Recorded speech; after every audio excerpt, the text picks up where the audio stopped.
ಎಲ್ಲರೂ ಕಣ್ಣು ಮುಚ್ಕೊಳ್ಳಿ. ಸ್ವಾಮಿ, ಸಾಯಂಕಾಲದ ಸಮಯದಲ್ಲಿ ಒಂದು ಚಿಕ್ಕ ಹಿಂಡಾಗಿ ಸುರಕ್ಷಿತವಾಗಿ ನಿನ್ನ ಪಾದ ಸಾನ್ನಿಧ್ಯದಲ್ಲಿ ಬಂದು ಸೇರುವಂತೆ ನಮ್ಮನ್ನು ಸುರಕ್ಷಿತವಾಗಿಟ್ಟಿದ್ದೆ. ನಿನಗೆ ಕೃತಜ್ಞತೆಗಳನ್ನು ಸಲ್ಲಿಸ್ತಾ ಇದ್ದೇವೆ. ವಚನಗಳನ್ನು ಕೇಳುವಂಥ ಸಮಯದಲ್ಲಿ, ವಚನಗಳನ್ನು ಓದುವಂಥ ಸಮಯದಲ್ಲಿ, ವಚನಗಳನ್ನು ಗ್ರಹಿಸುವಂತೆ ನಮ್ಮ ಆತ್ಮಿಕ ಕಣ್ಣುಗಳನ್ನು, ನಮ್ಮ ಆತ್ಮಿಕ ಕಿವಿಗಳನ್ನು, ನಮ್ಮ ಆತ್ಮಿಕ ಹೃದಯಗಳನ್ನು ತೆರೆದು ವಚನಗಳ ಗೂಢಾರ್ಥಗಳನ್ನು ತಿಳ್ಕೊಳ್ಳುವಂತೆ ನಮ್ಮೆಲ್ಲರಿಗೂ ಸಹಾಯ ಮಾಡು. ವಚನಗಳನ್ನು ಕದಿಯುವಂಥ, ವಚನಗಳನ್ನು ಗ್ರಹಿಸಲಿಕ್ಕೆ ಅಡೆತಡೆ ಮಾಡುವಂಥ ಸೈತಾನ ಮತ್ತು ಆತನ ದೂತರ ಸಾಮರ್ಥ್ಯವನ್ನು ನೀನು ಕೊಟ್ಟಂಥ ಅಧಿಕಾರದಿಂದ ನಾವು ಮುರಿತಾ ಇದ್ದೇವೆ, ನಿಷ್ಕ್ರಿಯಗೊಳಿಸ್ತಾ ಇದ್ದೇವೆ. ಈ ಅಧಿಕಾರ ನಮ್ಮೆಲ್ಲರಿಗೂ ನೀನು ದಯಪಾಲಿಸಿದ್ದಕ್ಕೋಸ್ಕರ ನಿನಗೆ ಧನ್ಯವಾದಗಳನ್ನು ಸಲ್ಲಿಸ್ತಾ ಇದ್ದೇವೆ. ಈ ಚಿಕ್ಕ ಪ್ರಾರ್ಥನೆಗೆ ಸದುತ್ತರವನ್ನು ನೀಡಿದ್ದಕ್ಕಾಗಿ ನಿನಗೆ ಸ್ತೋತ್ರ ಹೇಳ್ತೇವೆ ಸ್ವಾಮಿ. ಆಮೇನ್ ಆಮೇನ್. ಈ ಪ್ರಾರ್ಥನೆ, ಈಗ ಮಾಡಿದಂಥ ಪ್ರಾರ್ಥನೆ ಎಷ್ಟು ಅರ್ಥಪೂರ್ಣವಾಗಿದೆ ಅಂತಂದರೆ ಅದಕ್ಕೆ ವಚನ ಆಧಾರ ಉಂಟು. ದೇವರಾತ್ಮ ಪ್ರಕಟಿಸಿದ್ದನ್ನು ನಿಮಗೆ ತಿಳಿಯಪಡಿಸ್ತೇನೆ. ಎಲ್ಲರೂ ಲಕ್ಷ್ಯವಿಟ್ಟು ಕೇಳಿ ಅದನ್ನು ಗ್ರಹಿಸ್ತೀವಿ. ಹೊಸ ಒಡಂಬಡಿಕೆ ಮತ್ತು ಹಳೆ ಒಡಂಬಡಿಕೆ ಬರೆದಂಥ ಸಮಯ ತಿಳ್ಕೊಬೇಕಾ? 2020 ಅಂತ ಹೇಳ್ತೇನೆ. ಅದು ಕರ್ತನ ಶುಭ ವರ್ಷವನ್ನು ಸೂಚಿಸುವಂಥದ್ದು. 2000 ವರ್ಷಗಳ ಹಿಂದೆ ಯೇಸು ಸ್ವಾಮಿ ಲೋಕಕ್ಕೆ ಬಂದಿದ್ದು, ಹೌದಾ? ಕರ್ತನ ಶುಭ ವರ್ಷ. ಯೇಸು ಕ್ರಿಸ್ತನು ಈ ಲೋಕಕ್ಕೆ ವಿಮೋಚಕನಾಗಿ ಬರೋಕ್ಕಿಂತ ಮುಂಚೆ ಪ್ರವಾದಿಗಳ ಗ್ರಂಥದಲ್ಲಿ ಮೋಶೆ ಹಿಡಿದು ಎಲ್ಲ ಮೋಶೆ ಮತ್ತು ಇತರ ಪ್ರವಾದಿಗಳ ಮೂಲಕ ದೇವರು ಹಂತ ಹಂತವಾಗಿ ಬೇರೆ ಬೇರೆ ಪ್ರವಾದಿಗಳ ಮೂಲಕ ಮಾತಾಡಿ ಬರಬೇಕಾದ ವಿಮೋಚಕನನ್ನು ನಮಗೆ ತಿಳಿಸಿದ್ದ, ಹೌದಾ? ಮೊದಲನೇ ಅಧ್ಯಾಯ, ಮೊದಲನೇ 5 ಪುಸ್ತಕಗಳು ಆದಿಕಾಂಡ, ವಿಮೋಚನ ಕಾಂಡ, ಮತ್ತು ಯಾರು ಹೇಳ್ತೀರಿ? ಧರ್ಮೋಪದೇಶ ಕಾಂಡ 5ನೇದು, 3, 4 ಆ ಯಾಜಕ ಕಾಂಡ, ಅರಣ್ಯಕಾಂಡ. ಈ 5 ಪುಸ್ತಕಗಳನ್ನು ಮೋಶೆ ಮೂಲಕ ದೇವರು ಬರೆಸಿದ್ದಾನೆ. ಅದು ಸುಮಾರು ಸರಿಯಾಗಿ ನಮಗೆ ಇದು ಮಾಡಬೇಕಂತಂದರೆ ಕೆಲವೊಂದು ನಮಗೆ ಎಲ್ಲಿ ಬೈಬಲಲ್ಲಿ ಈ ಡೇಟ್ಗಳು ಇಲ್ಲ. ಆದರೆ ತಿಳ್ಕೊಳ್ಳಿಕ್ಕೆ ದಶಾಜ್ಞೆ ಯೇಸು ಸ್ವಾಮಿ ದೇವರು ಮೋಶೆ ಮೂಲಕ ಕೊಟ್ಟಂಥ ಸಮಯ ನಾವು ಇತಿಹಾಸದ ಮೂಲಕ ಗುರುತಿಸ್ಕೋಬೋದು. ಕ್ರಿಸ್ತಿ ಪೂರ್ವ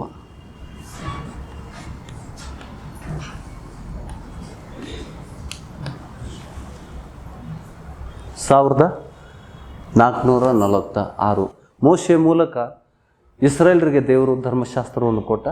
ಕಲ್ಲಿನ ಹಲಗೆಯ ಮೇಲೆ ದೇವರು ತನ್ನ ಹಸ್ತಾಕ್ಷರದಿಂದ, ತನ್ನ ಸ್ವಂತ ಕೈಯಿಂದ ಅಂತ ಹೇಳ್ಬಿಟ್ಟು ವಚನ ಹೇಳ್ತದೆ. ದೇವರೇ ಬರೆದು ಕೊಟ್ಟದ್ದು ಸೀನಾಯಿ ಪರ್ವತದಲ್ಲಿ ಮೋಶೆಗೆ ಕರೆದು ಆತನು ಆ ದಶಾಜ್ಞೆಯನ್ನು ಕೊಟ್ಟ. ಅದರ ಜೊತೆಗೆ ಅನೇಕ ಮಂಜುಷ ಪೆಟ್ಟಿಗೆ ಮೇಲೆ ಕೆರೂಬಿಗಳ ಮಧ್ಯದಲ್ಲಿ ದೇವರು ಮೋಶೆಗೆ ಕರೆದು ಅಲ್ಲಿ ಇಸ್ರಾಯೇಲರಿಗೆ ಕೊಡಬೇಕಾದ ಆಜ್ಞೆಗಳನ್ನು ಕೊಡ್ತಾ ಇದ್ದ. ಅಲ್ಲಿ ಮಾತಾಡ್ತಾ ಇದ್ದ ದೇವರು ಅವನ ಜೊತೆಗೆ ಮುಖಾಮುಖಿಯಾಗಿ ಮೋಶೆಗೆ ಬಳಕೆಯಾಗಿದ್ದ. ಗ್ರಹಿಸ್ತಾ ಇದ್ದೀರಾ? ಆ ಸಮಯ ಮೋಶೆ ಇದಕ್ಕಿಂತ ಮುಂಚೆ ಹುಟ್ಟಿದ್ದಾನೆ. ಅವನು 80 ವರ್ಷ. ಆತನ ಸೇವೆ ಯಾವಾಗ ಶುರುವಾಗಿದೆ ನಮ್ಗೆ ಸರಿ ಗೊತ್ತಿಲ್ಲ. ಈ 40 ವರ್ಷದ ಪ್ರಯಾಣದಲ್ಲಿ ದೇವರು ಅವ್ರಿಗೆ ಸೀನಾಯಿ ಬೆಟ್ಟದ ಮೇಲೆ ಮೋಶೆ ಮೇಲೆ ಹೋದಾಗ ದಶಾಜ್ಞೆ ಹಲಗೆಗಳನ್ನು ತಗೊಂಡು ಹೋಗ್ತಾನೆ. ಇದನ್ನು ಹಳೆ ಒಡಂಬಡಿಕೆಯಲ್ಲಿ ನಾವು ಓದ್ಕೋಬೋದು. ಆದರೆ ನಾನು ಇವತ್ತಿಗೆ ಹೇಳಬೇಕಾದ್ರೆ ನಾನು ಡಿಟೇಲಲ್ಲಿ ಹೋಗೋದಿಲ್ಲ, ನೀವು ಓದ್ಕೋಬೋದು. ಆದರೆ ಸುಮಾರು ಒಂದು ಟೈಮ್ ಲೈನ್ ನಾವು ಹಾಕಬೇಕಂದ್ರೆ ಸುಮಾರು, ನಾಟ್ ಎಕ್ಸಾಕ್ಟ್ಲಿ, ಕ್ರಿಸ್ತಿ ಪೂರ್ವ 1500 ಕ್ರಿಸ್ತಿ ಪೂರ್ವ, ಅಲ್ಲಿಂದ ನಾವು ಹೊಸ ಒಡಂಬಡಿಕೆ ಅಂದರೆ ಕ್ರಿಸ್ತಿ ಶಕೆಗೆ ಬರ್ತೇವೆ. ಕ್ರಿಸ್ತಿ ಶಕೆ ಮೊದಲನೇ ಶತಮಾನದ ಅಂತ್ಯ ಸಮಯದಲ್ಲಿ ಕರಿಬನ್ ಯೋಹಾನನಿಗೆ ಮುಪ್ಪಿನ ವಯಸ್ಸು, ಸಂಪೂರ್ಣ ಆಯುಷ್ಯ ಆಗಿದೆ, 100 ವರ್ಷ ಅಂತ ಹೇಳ್ಬಿಟ್ಟು ಕೆಲವೊಬ್ರು ಹೇಳ್ತಾರೆ. ಆತನ ಶಿಷ್ಯರು ಕೂಡ ಇದ್ದರು. ಸ್ನಾನಿಕ ಯೋಹಾನನ ಬಗ್ಗೆ ನಾನು ಮಾತಾಡ್ತಾ ಇಲ್ಲ. ಯೋಹಾನ, ಅಪೊಸ್ತಲ ಯೋಹಾನ ಆತನ ಶಿಷ್ಯರಿದ್ದರು. ಆತನ ಶಿಷ್ಯರು ಕೂಡ ಪುಸ್ತಕವನ್ನು ಬರೆದಿದ್ದಾರೆ. ಆ ಪುಸ್ತಕಗಳಲ್ಲಿ ಓದುವುದಾದರೆ ಸುಮಾರು ಯೋಹಾನನಿಗೆ ಮುಪ್ಪಿನ ವಯಸ್ಸು 100ಕ್ಕೆ ಹತ್ತಿರ ಆಗಿದ್ದವನು. ಹೌದಾ? ಯೇಸು ಸ್ವಾಮಿಯ ಶಿಷ್ಯ. ಆತನ ಮೊದಲೇ ಶತಮಾನದ ಅಂತ್ಯಭಾಗದಲ್ಲಿ ಪ್ರಕಟಣೆ ಗ್ರಂಥ ಬರೆದಿದ್ದು, ಕೊನೆ ಪುಸ್ತಕ.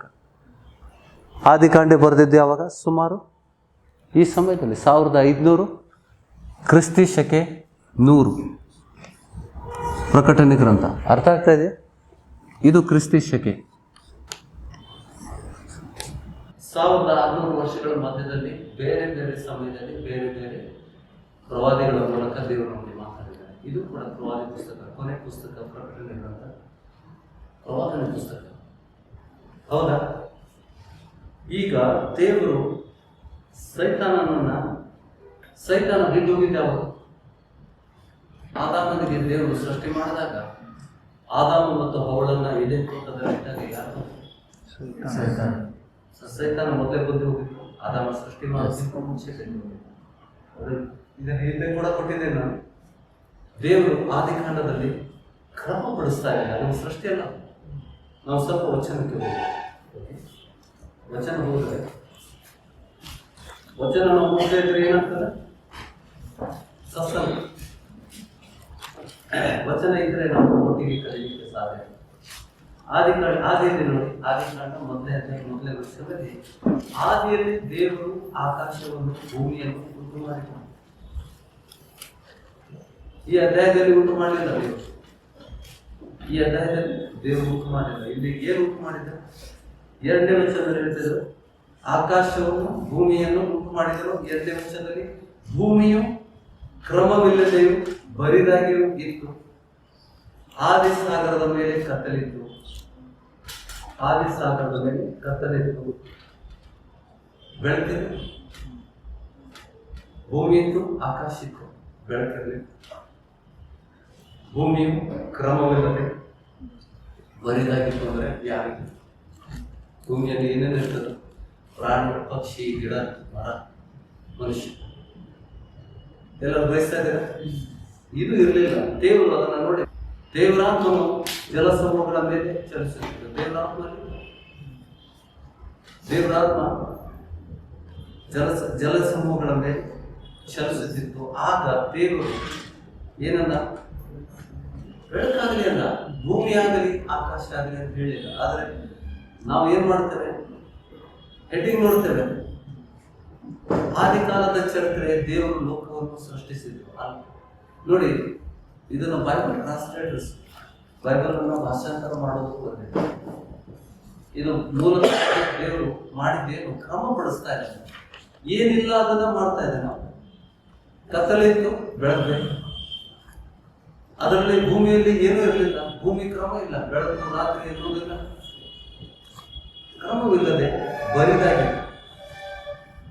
ಈಗ ಏನ್ ಬೇಕು? ಬರಿದಾಗಿದ್ದ ಭೂಮಿಯನ್ನು ಮತ್ತೆ ತುರುಕಬೇಕು.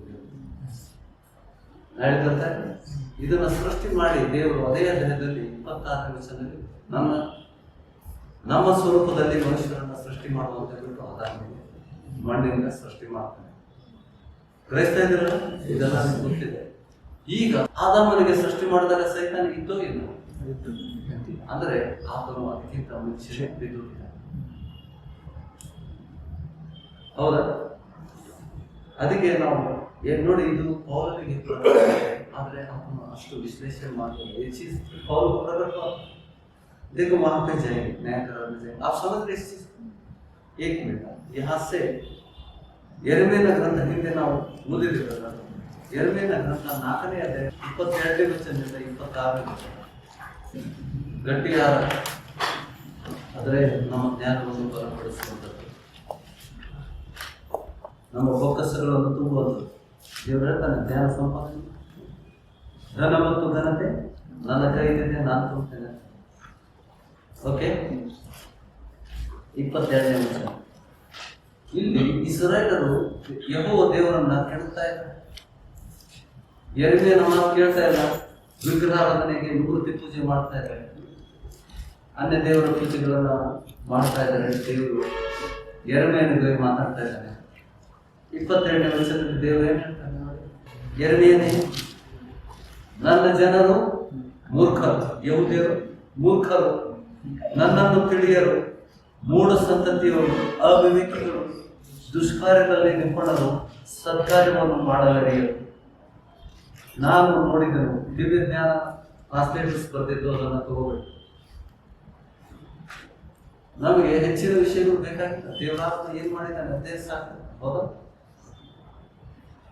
ನಾನು ನೋಡಿದೆನು, ಆಹಾ ಭೂಲೋಕವು ಹಾಳು ಹಾಳಾಗಿ. ಯಾವ ಆದಿಕಾಂಡದಿಂದ ಇಲ್ಲಿಗೆ ಹಾಳಾಗಿರ್ತಾರೆ. ಆದಿಕಾಂಡದಲ್ಲಿ ಮೋಶೆ ಮೂಲಕ ಬರೆಯುವಂತ ಸಮಯದಲ್ಲಿ ಮೋಶೆ ನೋಡಿದಲ್ಲ ಆದಾಮನಿಗೆ, ಅಬ್ರಾಹ್ಮನಿಗೆ ನೋಡಿದ ಇಲ್ಲ. ಅವನಿಗಿಂತ ಮುಂಚೆ ಅಬ್ರಾಹ್ಮ ಇದ್ದ, ಆತನಿಗಿಂತ ಮುಂಚೆ ನೋಹ ಇದ್ದ, ಆತನಿಗಿಂತ ಮುಂಚೆ ಆದಾಮ ಇದ್ದ. ಆದರೆ ದೇವರು ಹಿಂದೆ ಆದಂತ ವಿಷಯಗಳನ್ನು ಮೋಶೆಗೆ ತಿಳಿಸ್ತಾ ಇದ್ದಾರೆ. ಮೋಶೆ ತನ್ನಷ್ಟಕ್ಕೆ ತಾನೇ ಬರೆದಿದ್ದ. ಆದರೂ ಎಂದು ಅಬ್ರಾಹ್ಮನಿಗೆ, ಇಸಾಕ, ಯಾಕೋಬನಿಗೆ ನೋಡೇ, ನೋಹನಿಗೂ ನೋಡಲಿಲ್ಲ, ಆದಾಮನಿಗೂ ಭೇಟಿಯಾಗಲಿಲ್ಲ. ಆದರೆ ದೇವರು ಯಾವ ರೀತಿ ನಾನು ಭೂಲೋಕವನ್ನು ಕ್ರಮಪಡಿಸಿದ್ದೇನೆ ಅಂತ ಹೇಳ್ತಾರೆ. यहाँ परमेश्वर रिपेयर कर रहा है. क्यों नष्ट हो गया था ये हम यहाँ पे देखते. आदम को सृष्टि करने से पहले पृथ्वी क्यों नष्ट हुआ? इस वचन में हम देखते. आदम ಮತ್ತು ಹವ್ವಳು ಸೃಷ್ಟಿ ಮಾಡೋಕ್ಕಿಂತ ದೇವರು ಭೂಮಿಯನ್ನ ಹಾಳು ಮಾಡಿದ್ರು. ಯಾಕೆ? ತನ್ನ ರೋಷ, ತನ್ನ ಭೂಮಿ ಕಡೆ ನೋಡಿದವನು ನೋಡಿ, ನಾನು ದೇವ್ರಿಗೆ ಏನೋ ದೇವರು ಹೇಳ್ತಾನೆ, ಯೆರೆಮೀಯನಿಗೆ ಹೇಳ್ತಾ ಇದ್ದಾನೆ, ಮೈನೆ ದೇಖ ಕ್ಯಾ ಹೋ ಗಯಾ, ಭೂಲೋಕವು ಹಾಳು ಹಾಳಾಗಿತ್ತು, ಆಕಾಶವನ್ನು ನೋಡಿದೆನು ಪ್ರೀತಿಯಿಂದ, ಕೋಪದಿಂದ, ಅದರಲ್ಲಿ ಬೆಳಕೇ ಇರಲಿಲ್ಲ. ಪರ್ವತಗಳನ್ನು ನೋಡಿದೆನು, ಆಹಾ ನಡುಗುತ್ತಿದ್ದವು, ಎಲ್ಲ ಗುಡ್ಡಗಳು ಅಲ್ಲೋಲು ಕಲ್ಲೋಲವಾಗಿದ್ದವು. ನಾನು ನೋಡಲಾಗಿ ಅಯ್ಯೋ ಚಲನೆ ಇರಲಿಲ್ಲ. ಆಕಾಶದ ಸಕಲ ಪಕ್ಷಿಗಳು ಹಾರಿ ಹೋಗಿದ್ದವು. ನಾನು ನೋಡಲಾಗಿ ಫಲವತ್ತಾದ ಭೂಮಿಯು ಕಾಡಾಗಿತ್ತು. ಅಲ್ಲಿನ ಊರುಗಳೆಲ್ಲ ರೋಷಾಗ್ನಿಯುಕ್ತನಾದ ಯೆಹೋವನ ಪ್ರತ್ಯಕ್ಷತೆಯಲ್ಲಿ ಬಿದ್ದು ಹೋಗಿತ್ತು. ಯೇಸು ಸ್ವಾಮಿ ಬರುವಾಗ ಕೂಡ ಯೇಸು ಸ್ವಾಮಿ ಪ್ರತ್ಯಕ್ಷತೆ ಅದ ತಂದೆಯ ಮಹಿಮೆಯಲ್ಲಿ ಬರ್ತಾ ಇದ್ದಾನೆ. ಮೊದಲನೇ ಬಾರಿ ಹೇಗೆ ಬರ್ತಾ ದೇವರು ಮಹಿಮೆಯಲ್ಲಿ ಬರಲಿಲ್ಲ, ಮಹಿಮೆಯನ್ನು ಬಿಟ್ಟು ಬಂದಂತ ವಚನ ನಾವು ಓದಿದ್ದೇವೆ. ಕ್ರಿಸ್ತ ಯೇಸುವಿನಂತ ಮನಸ್ಸು ನಮ್ಮಲ್ಲಿರಲಿ. ಆತನು ದೇವ ಸ್ವರೂಪನಾದರೂ ತನ್ನ ಮಹಿಮೆಯನ್ನು ಬಿಡಲೊಲ್ಲೆಂದು ಎಂದು ಎಣಿಸದೆ ಸರ್ವವನ್ನು ತ್ಯಜಿಸಿ ತನ್ನನ್ನೇ ತಾನೇ ಬರಿದು ಮಾಡಿಕೊಂಡು ಈ लोकಕ್ಕೆ ಮನುಷ್ಯನಾಗಿ सदृश्यनाथ मनुष्य बनकर आया. प्रभु अपनी महिमा छोड़कर आया. यहाँ पे परमेश्वर स्वर्ग से देख रहा है, उससे सब नष्ट हो. ये कभी हुआ था? नया कारण यिर्मयाह के बाद तो नहीं हुआ चीज बता रहे. ग्रामर देखेगा तो ये चीज पहले हो. यिर्मयाह को बता रहा, लेकिन लोगों को, परमेश्वर के लोगों को नहीं मालूम था. परमेश्वर कह रहा है यिर्मयाह को, ये लोग मूर्ख है, मेरा सामर्थ्य नहीं जानते, मैं कौन हूं ये नहीं जानते, मेरे सामने मुझे छेड़ रहे. ದೇವರಿಗೆ ಈರ್ಷ್ಯೆ ಆಗ್ತದಲ್ಲ, ವಿಗ್ರಹಾರಾಧನೆ ಈರ್ಷ್ಯೆ ಆಗ್ತದೆ. ದೇವರ ಕೋಪವನ್ನು ಕೆರಳಿಸುವಂತ ಇಸ್ರಾಯೇಲರು ವಿಗ್ರಹಾರಾಧನೆ ಮಾಡಿ ಮೂರ್ತಿ ಪೂಜೆಯನ್ನ ಮಾಡಿ ದೇವರ ಕೋಪವನ್ನು ಕೆರಳಿಸಿದಾಗ ದೇವರು ಆವಾಗ ಯೆರೆಮೀಯನಿಗೆ ಹೇಳ್ತಾ ಇದ್ದಾನೆ, ಈ ಜನರು ಮೂರ್ಖರು, ನಾನು ಯಾರನ್ನು ತಿಳ್ಕೊಳ್ತೇನೆ. ನಾನು ಹಿಂದೆ ಬರೀ ನೋಡಿದಾಗ, ಪರಲೋಕದಿಂದ ದೃಷ್ಟಿಸಿ ನೋಡಿದಾಗ ಎಲ್ಲ ಬರಿದಾಗಿತ್ತು, ಮನುಷ್ಯರಿಗೆ ಇದ್ದದ್ದು ಹೋಗಿತ್ತು. ಹೌದಾ? ನೋಡ್ತೇವೆ. ಈಗ ಅದನ್ನೇ ನಾವು ಆದಿಕಾಂಡದಲ್ಲಿ ನೋಡ್ತೇವೆ. ಆದಿಕಾಂಡದಲ್ಲಿ ಅದಕ್ಕೆ ದೇವರು ಮೊದಲು ಸೃಷ್ಟಿ ಮಾಡಿದ್ದೇನೆ.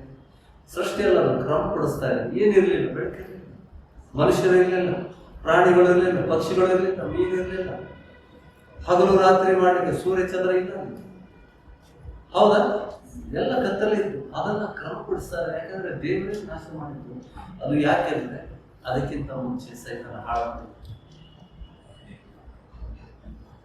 ದೇವರು ಈ ಭೂಲೋಕದ ಮೇಲೆ ಅಧಿಕಾರ ಕೊಟ್ಟಂತ ಸೈತಾನ ಅದನ್ನು ತನ್ನ ಅತಿಯಾದ ವ್ಯಾಪಾರದಿಂದ, ಅಹಂಕಾರದಿಂದ ತುಂಬಿ ಭೂಲೋಕವನ್ನು ಹಾಳು ಮಾಡಿದ್ದನ್ನು ನಾವು ಎಜಿಕೇಲ್ 28:11-19 ನೋಡ್ತೇವೆ. ಅದರ ನಂತರ ಮತ್ತೆ ನಾವು ಏಷ್ಯಾನ ಗ್ರಂಥ 14ನೇ 12ರಿಂದ ನಾವು ನೋಡ್ತೇವೆ ಸೈತಾನ್ ಏನೇನು ಮಾಡಿದ್ದಾನೆ. ದೇವರು ಅವನನ್ನ ತಳ್ಳಿಬಿಟ್ಟಿದ್ದ. ನಾವು ಇವತ್ತಿಗೆ ತಿಳ್ಕೊಬೇಕೇನಂತಂದ್ರೆ, ಆದಾಮ ಮತ್ತು ಹವ್ವಳಿಗೆ ಸೃಷ್ಟಿ ಮಾಡಿದಾಗ ಸೈತಾನ ಇದ್ದ ಭೂಲೋಕದ ಮೇಲೆ. ಇಲ್ಲ ಅಂತಂದ್ರೆ ನಮಗೆ ಬರ್ಲಿಕ್ಕೆ ಆಗ್ತಾ ಇಲ್ಲ. ಅವನಿಗೆ ಪರಲೋಕದಲ್ಲಿ ಮತ್ತು ಭೂಲೋಕದಲ್ಲಿ ಸಂಚರಿಸುವ ಅಧಿಕಾರಿ. ಯೋಗನ ಗ್ರಂಥದಲ್ಲಿ ನಾವು ನೋಡಿದ್ದೇವ. ಯೋಗನ ಗ್ರಂಥದಲ್ಲಿ ದೇವರು ಕೇಳ್ತಾ ಇದ್ದಾರೆ ಸೈತಾನಿಗೆ, ಕಾಸೆ पृथ्वी पर खून क्या रहा, मेरा सेवक योग को देखा है क्या, उससे नीतिमान कोई नहीं करते. ದೇವರು ಹೇಳ್ತಾನೆ, ಸಂಚರಿಸ್ತಾ ಇದ್ದಾನೆ. ನಾವು ತಿಳ್ಕೋಬೇಕು, ವಚನಗಳನ್ನ ಗ್ರಹಿಸ್ಕೋಬೇಕು. ಈಗ ನೋಡಿ, ಈ ನಮ್ಮ ಕೈಯಲ್ಲಿ ये जो किताब है, नया करार पुराना करार, शैतान गिरने के बाद लिखा है. आप समझ ಇಷ್ಟೊತ್ತು ನಾನು ಹೇಳಿದ ಉದ್ದೇಶ ಏನಂತಂದ್ರೆ, ಸೈತಾನನು ಆತನು ನೀತಿವಂತನಾಗಿದ್ದ, ಸರ್ವಜ್ಞಾನಿ, ಪರಿಪೂರ್ಣ सुंदर, ಏದೇನ್ ತೋಟದಲ್ಲಿದ್ದ. परमेश्वर के स्वर्ग में था. वो पहला शैतान है, प्रभु ने सृष्टि किया उसको देवदूत, लेकिन वो परमेश्वर की आज्ञा का उल्लंघन करके विरोध में गया. परमेश्वर के माफिक मुझे पता है, मुझे भी परमेश्वर के माफिक आराधना प्राप्त करना है. आज भी उसका वही चाहता है. लोगों से क्या करना है, उसकी आराधना करें. लोगों को नहीं मालूम, क्योंकि ಜ್ಞಾನವನ್ನು ತಿರಸ್ಕಾರ ಮಾಡೋದ್ರಿಂದ ನನ್ನ ಜನ್ಮ. आत्मा किसकी है? हर एक इंसान की परमेश्वर से दी हुई है. इसके लिए परमेश्वर कहते हैं मेरे लोग नाश करे अज्ञान के कारण. ನಾನು ಪ್ರಶ್ನೆ ಇದ್ದೇನೆ, ಈಗ नया करार और पुराना करार दोनों शैतान स्वर्ग से, शैतान बनने से, देवदूत शैतान बनने से पहले क्या बात लिखा है. ಹಳೆ ಒಡಂಬಡಿಕೆ ಮತ್ತು ಹೊಸ ಒಡಂಬಡಿಕೆ ಸೈತಾನ ಬಿದ್ದ ಮೇಲೆ ಬರೆಯಲ್ಪಟ್ಟಿದೆ ಅಥವಾ ಮುಂಚೆನೆ ಬರಬೇಕು? ಹೇಳ್ತಾ ಇದೆ. ಈಗ ಅದಕ್ಕೆ ನಾವು ನೋಡ್ತೇವೆ, ಹಳೆ ಒಡಂಬಡಿಕೆಯಲ್ಲಿ ಕೂಡ ದೇವರು ಸಾಮ್ಯ ರೂಪದಲ್ಲಿ ಮಾತಾಡ್ತಾರೆ. ಪುರಾಣ ಕರಾರದ ಸಾಮ್ಯ ರೂಪ ಸಾಮ್ಯದಲ್ಲಿ ಮಾತಾಡಿದ ನೋಡಿದ್ದೇವೆ. 2ನೇ ಗ್ರಂಥ 24ರಲ್ಲಿ ನಾವು ನೋಡ್ತೇವೆ. ಒಂದು ಉದಾಹರಣೆಗಾಗಿ ತೋರಿಸ್ತಾ ಇದ್ದೀನಿ. ಹೆಡಿಂಗ್ ಏನಿದೆ? ಒಳ್ಳೆ ಮತ್ತು ಕೆಟ್ಟ ಹಣ್ಣುಗಳ ಸಾಮ್ಯ. ಹಳೆ ಒಡಂಬಡಿಕೆಯಲ್ಲಿ ಸಾಮ್ಯದಲ್ಲಿ ಮಾತಾಡಿದ್ದಾರೆ. ಈ ಸಾಮ್ಯ ಬರೆದಿದ್ದು, ಸಾಮ್ಯ ಯಾರಿಗೋಸ್ಕರ ಮಾಡಿದ್ರು? ದೇವ್ರು ಯಾಕೆ ಸಾಮ್ಯದಲ್ಲಿ ನೋಡ್ದ? पुराना करार या नया करार सब कुछ साम्य में लिखा गया है, ताकि सैतान उसको ದೇವರ ವಚನಗಳನ್ನ ಆತನು ತಿದ್ದುಪಾಟಿ ಮಾಡದಂತೆ. ಯಾರು ಮಾಡಿಸ್ತಾನೆ? ಸೈತಾನ. ನೋಡಿ, ಒಂದು ನಾವು ತಿಳ್ಕೋಬೇಕು, ಸೈತಾನ ಮತ್ತು ಆತನ ದೂತರು ಆತ್ಮಗಳು. सैतानिक आत्मा है, उसको शरीर नहीं है. वचन ಹೇಳಿದ್ದಾನೆ ಸ್ವಾಮಿ, सैतान और उसके दूत एक आत्मा है, उसको शरीर नहीं है, और शरीर के बिना वो कार्य नहीं कर सकता. ಈಗ ನೋಡಿ, ಯೇಸು ಸ್ವಾಮಿಯಿಂದ ಸಿಲುಬೆಗೆ ಒಪ್ಪಿಸ್ಕೊಳ್ಬೇಕಾದ್ರೆ ಸೈತಾನ ಯಾರನ್ನ ಬಳಸಿ ಇಸ್ಕರಿ ಯುಗದಲ್ಲಿ ಹೊಕ್ಕಿದಂತ ವಚನ. आप समझ रहे? उसी वहां पे यहाँ पे हम देखते हैं कि सैतान ने ये भी कोशिश की, परमेश्वर का पुत्र जो वाणी जब भी सुना, तो अगर परमेश्वर का पुत्र है इस पत्थर को रोटी बना, ಹೌದಾ, ಈ ಬಂಡೆಯನ್ನ ರೊಟ್ಟಿಯನ್ನಾಗಿ ಮಾರ್ಪಡಿಸು ಅಂತ ಹೇಳ್ತಾರೆ. ಏನ್ ಮಾಡ್ತಾ ಇದ್ದಾನೆ? ಪರೀಕ್ಷೆ ಮಾಡ್ತಾ ಇದ್ದಾನೆ. ಮನುಷ್ಯನ ಶರೀರವನ್ನು ಬಳಸ್ತಾನೆ ಸೈತಾನ. ತನ್ನಷ್ಟಕ್ಕೆ ತಾನೇ ಏನು ಮಾಡ್ತಾನೆ. ನಾನು ಎಷ್ಟೋ ಬಾರಿ ಹೇಳ್ತೇನೆ ಗೊತ್ತಾ, ಸೈತಾನ ನಿಮ್ಮನ್ನ ಬಳಸದಂತೆ ಕಾಪಾಡ್ತಾನೆ. ಯಾಕೆಂದ್ರೆ ಅವನು ಹೇಗೆ ನಿಮ್ಮಲ್ಲಿ ಕಾರ್ಯ ಮಾಡ್ತಾನೆ ಅನ್ನೋದು ಆತನ ಗೊತ್ತಿರುತ್ತ. ತಿರುವಚನದಲ್ಲಿದೆ, ಆತನು ಪರಿಪೂರ್ಣ ಸುಂದರ ಪೂರ್ಣ ಜ್ಞಾನಿ, ಪರಿಪೂರ್ಣ ಸುಂದರ ಪೂರ್ಣ ಜ್ಞಾನಿ ಏದೇನ್ ತೋಟದಲ್ಲಿದ್ದ. ದೇವರ ಜ್ಞಾನ ಅಲ್ಲಿ ಜ್ಞಾನ ಇತ್ತು ಅಂತ ಸಮಯ. ದೇವರು ಅದಕ್ಕೆ ಆತನಿಗೆ ಈ ಜ್ಞಾನವನ್ನು ಕೊಡದೆ ನಾವು ಓದುವಂತ ಈ किताब में जो लिखा है, इसको सामने लिखा है, लेकिन इसमें का कोई काफी चीजें शैतान को मालूम नहीं है. ಹೊಸ ಒಡಂಬಡಿಕೆ ಮತ್ತು ಹಳೆ ಒಡಂಬಡಿಕೆ ದೇವರು ಸಾಮ್ಯದಲ್ಲಿ ಬರೆದಿದ್ದಾರೆ. ನೀವು ನೋಡಿ, ಯಾವುದೇ ಪುಸ್ತಕವನ್ನು ನೇರವಾಗಿ ಬರೆದಿಲ್ಲ. वहाँ पे कीर्तना में लिख रहा है, कौन बात कर रहा है? कीर्तना में कौन बात कर रहा है? वचन कहता है कि तो ये चीज पतरस समझ गया था. ಒಂದು ಎಕ್ಸಾಂಪಲ್ ಆಗಿ ನೋಡಿ, ಪೇತ್ರನ ಪತ್ರಿಕೆ 1ನೇ ಮೊದಲನೇ ಅಧ್ಯಾಯ 10ನೇ ವಚನದಿಂದ ನಾವು ನೋಡ್ತೀವಿ. ಪೈಲಾ ಪೇತ್ರ 1 ಅಧ್ಯಾಯ 10ನೇ ವಚನ. ದೇವರು ನಿಮಗೆ ತೋರಿಸಿದ ಕೃಪೆಯನ್ನು ಕುರಿತು ಮುಂತಿಳಿಸಿದ ಪ್ರವಾದಿಗಳು ಈ ರಕ್ಷಣೆ ವಿಷಯದಲ್ಲಿ ಸೂಕ್ಷ್ಮವಾಗಿ ವಿಚಾರಿಸಿ ಪರಿಶೋಧನೆ ಮಾಡಿದರು. ಮುಂತಿಳಿಸಿದ ಪ್ರವಾದಿಗಳು ಮುಂದಾಗಿ ಎಲ್ಲಾಸಾಗಿ ನಮಗೆ ಜ್ಞಾನ ಕೊಟ್ಟರು. ಆ ಜ್ಞಾನ ಅವ್ರಿಗೆ ಯಾರಿಂದ ಬಂದಿತ್ತು ನೋಡಿ ವಚನದಲ್ಲಿ. ಸೂಕ್ಷ್ಮವಾಗಿ ವಿಚಾರಿಸಿ ಪರಿಶೋಧನೆ ಮಾಡಿದರು. ತಮ್ಮಲ್ಲಿದ್ದ ಅಂದರೆ ಪ್ರವಾದಿಗಳಲ್ಲಿದ್ದ ಕ್ರಿಸ್ತನ ಆತ್ಮನು ಕ್ರಿಸ್ತನಿಗೆ ಬರಬೇಕಾದ ಬಾಧೆಯನ್ನು ಅವುಗಳ ತರುವಾಯ ಉಂಟಾಗುವ ಪ್ರಭಾವವನ್ನು ಮುಂದಾಗಿ ತಿಳಿಸಿದಾಗ ಆತನು ಯಾವ ಕಾಲವನ್ನು ಇಲ್ಲವೇ ಎಂಥ ಕಾಲವನ್ನು ಸೂಚಿಸುವನೆಂಬ ಅವರು ಪರಿಶೋಧನೆ ಮಾಡಿದರು. ಈ ಸಂಗತಿಗಳನ್ನು ಮುಂತಿಳಿಸುವುದರಲ್ಲಿ ತಮಗೋಸ್ಕರ ಅಲ್ಲದೆ ನಿಮಗೋಸ್ಕರವೇ ಸೇವೆ ಮಾಡುವವರಾಗಿದ್ದರೆಂಬುದು ಅವರಿಗೆ ಪ್ರಕಟವಾಯಿತು. ಅವರು ಮುಂದಾಗಿ ಹೇಳಿದ್ದ ಸಂಗತಿಗಳೇ ಈಗ ಸಂಭವಿಸುತ್ತದೆ. ನಾವು 8ನೇ ಅಧ್ಯಾಯದಲ್ಲಿ ಕಂಚುಕಿಯ ವಿಷಯದಲ್ಲಿ ನೋಡ್ತಾ ಇದ್ದೇವೆ. ಕಂಚುಕಿ ಅಪೊಸ್ತಲ ಫಿಲಿಪ್ಪನಿಗೆ ಕೇಳ್ತಾ ಇದ್ದಾನೆ, ಯೆಶಾಯನ ಪ್ರವಾದಿ ತನ್ನ ಬಗ್ಗೆ ನುಡಿತಾ ಇದ್ದಾನ ಅಥವಾ ಮತ್ತೊಬ್ಬರಿಗೆ ನುಡಿತಾ ಇದ್ದಾನೆ? ಓದಿದ್ದೀವನು? ಯೆಶಾಯ ತನ್ನ ಬಗ್ಗೆ ನುಡಿತಾ ಇದ್ದಾನ ಅಥವಾ ಮತ್ತೊಬ್ಬರ ಬಗ್ಗೆ ನುಡಿತಾ ಇದ್ದಾನೆ? ಈಗ ನಾವು ಸದ್ಯದಲ್ಲಿ ಓದಿದಂತ ಯೆಶಾಯ 61ನೇ ಅಧ್ಯಾಯದಲ್ಲಿ ಯೇಸು ಸ್ವಾಮಿ ಅದನ್ನು 4ನೇ ಅಧ್ಯಾಯ ಲೋಕನ ಸುವಾರ್ತೆಯಲ್ಲಿ ಓದಿದ್ದಾನೆ. ಕರ್ತನ ಆತ್ಮವು ನನ್ನ ಮೇಲೆ. ಕರ್ತನ ಆತ್ಮ ಯೆಶಾಯನ ಮೇಲಿತ್ತ? ಕರ್ತನ ಆತ್ಮ ಯೆಶಾಯನ ಮೇಲಿತ್ತ ಅಥವಾ ಯೇಸು ಸ್ವಾಮಿ ಬಗ್ಗೆ ಅರ್ಥನ ಹೇಳ್ತಾರೆ? ಯೇಸು ಸ್ವಾಮಿ ಬಗ್ಗೆ ಹೇಳ್ತಾರೆ. ಯೇಸು ಸ್ವಾಮಿ ಅದನ್ನ ಹೊಸ ಒಡಂಬಡಿಕೆಯಿಂದ ಲೂಕ 4:18 ಹೇಳ್ತಾನೆ. ಯೆಶಾಯನ ಮೂಲಕ ನುಡಿಯೋನು ಯಾರು? ಕರ್ತನ ಆತ್ಮ.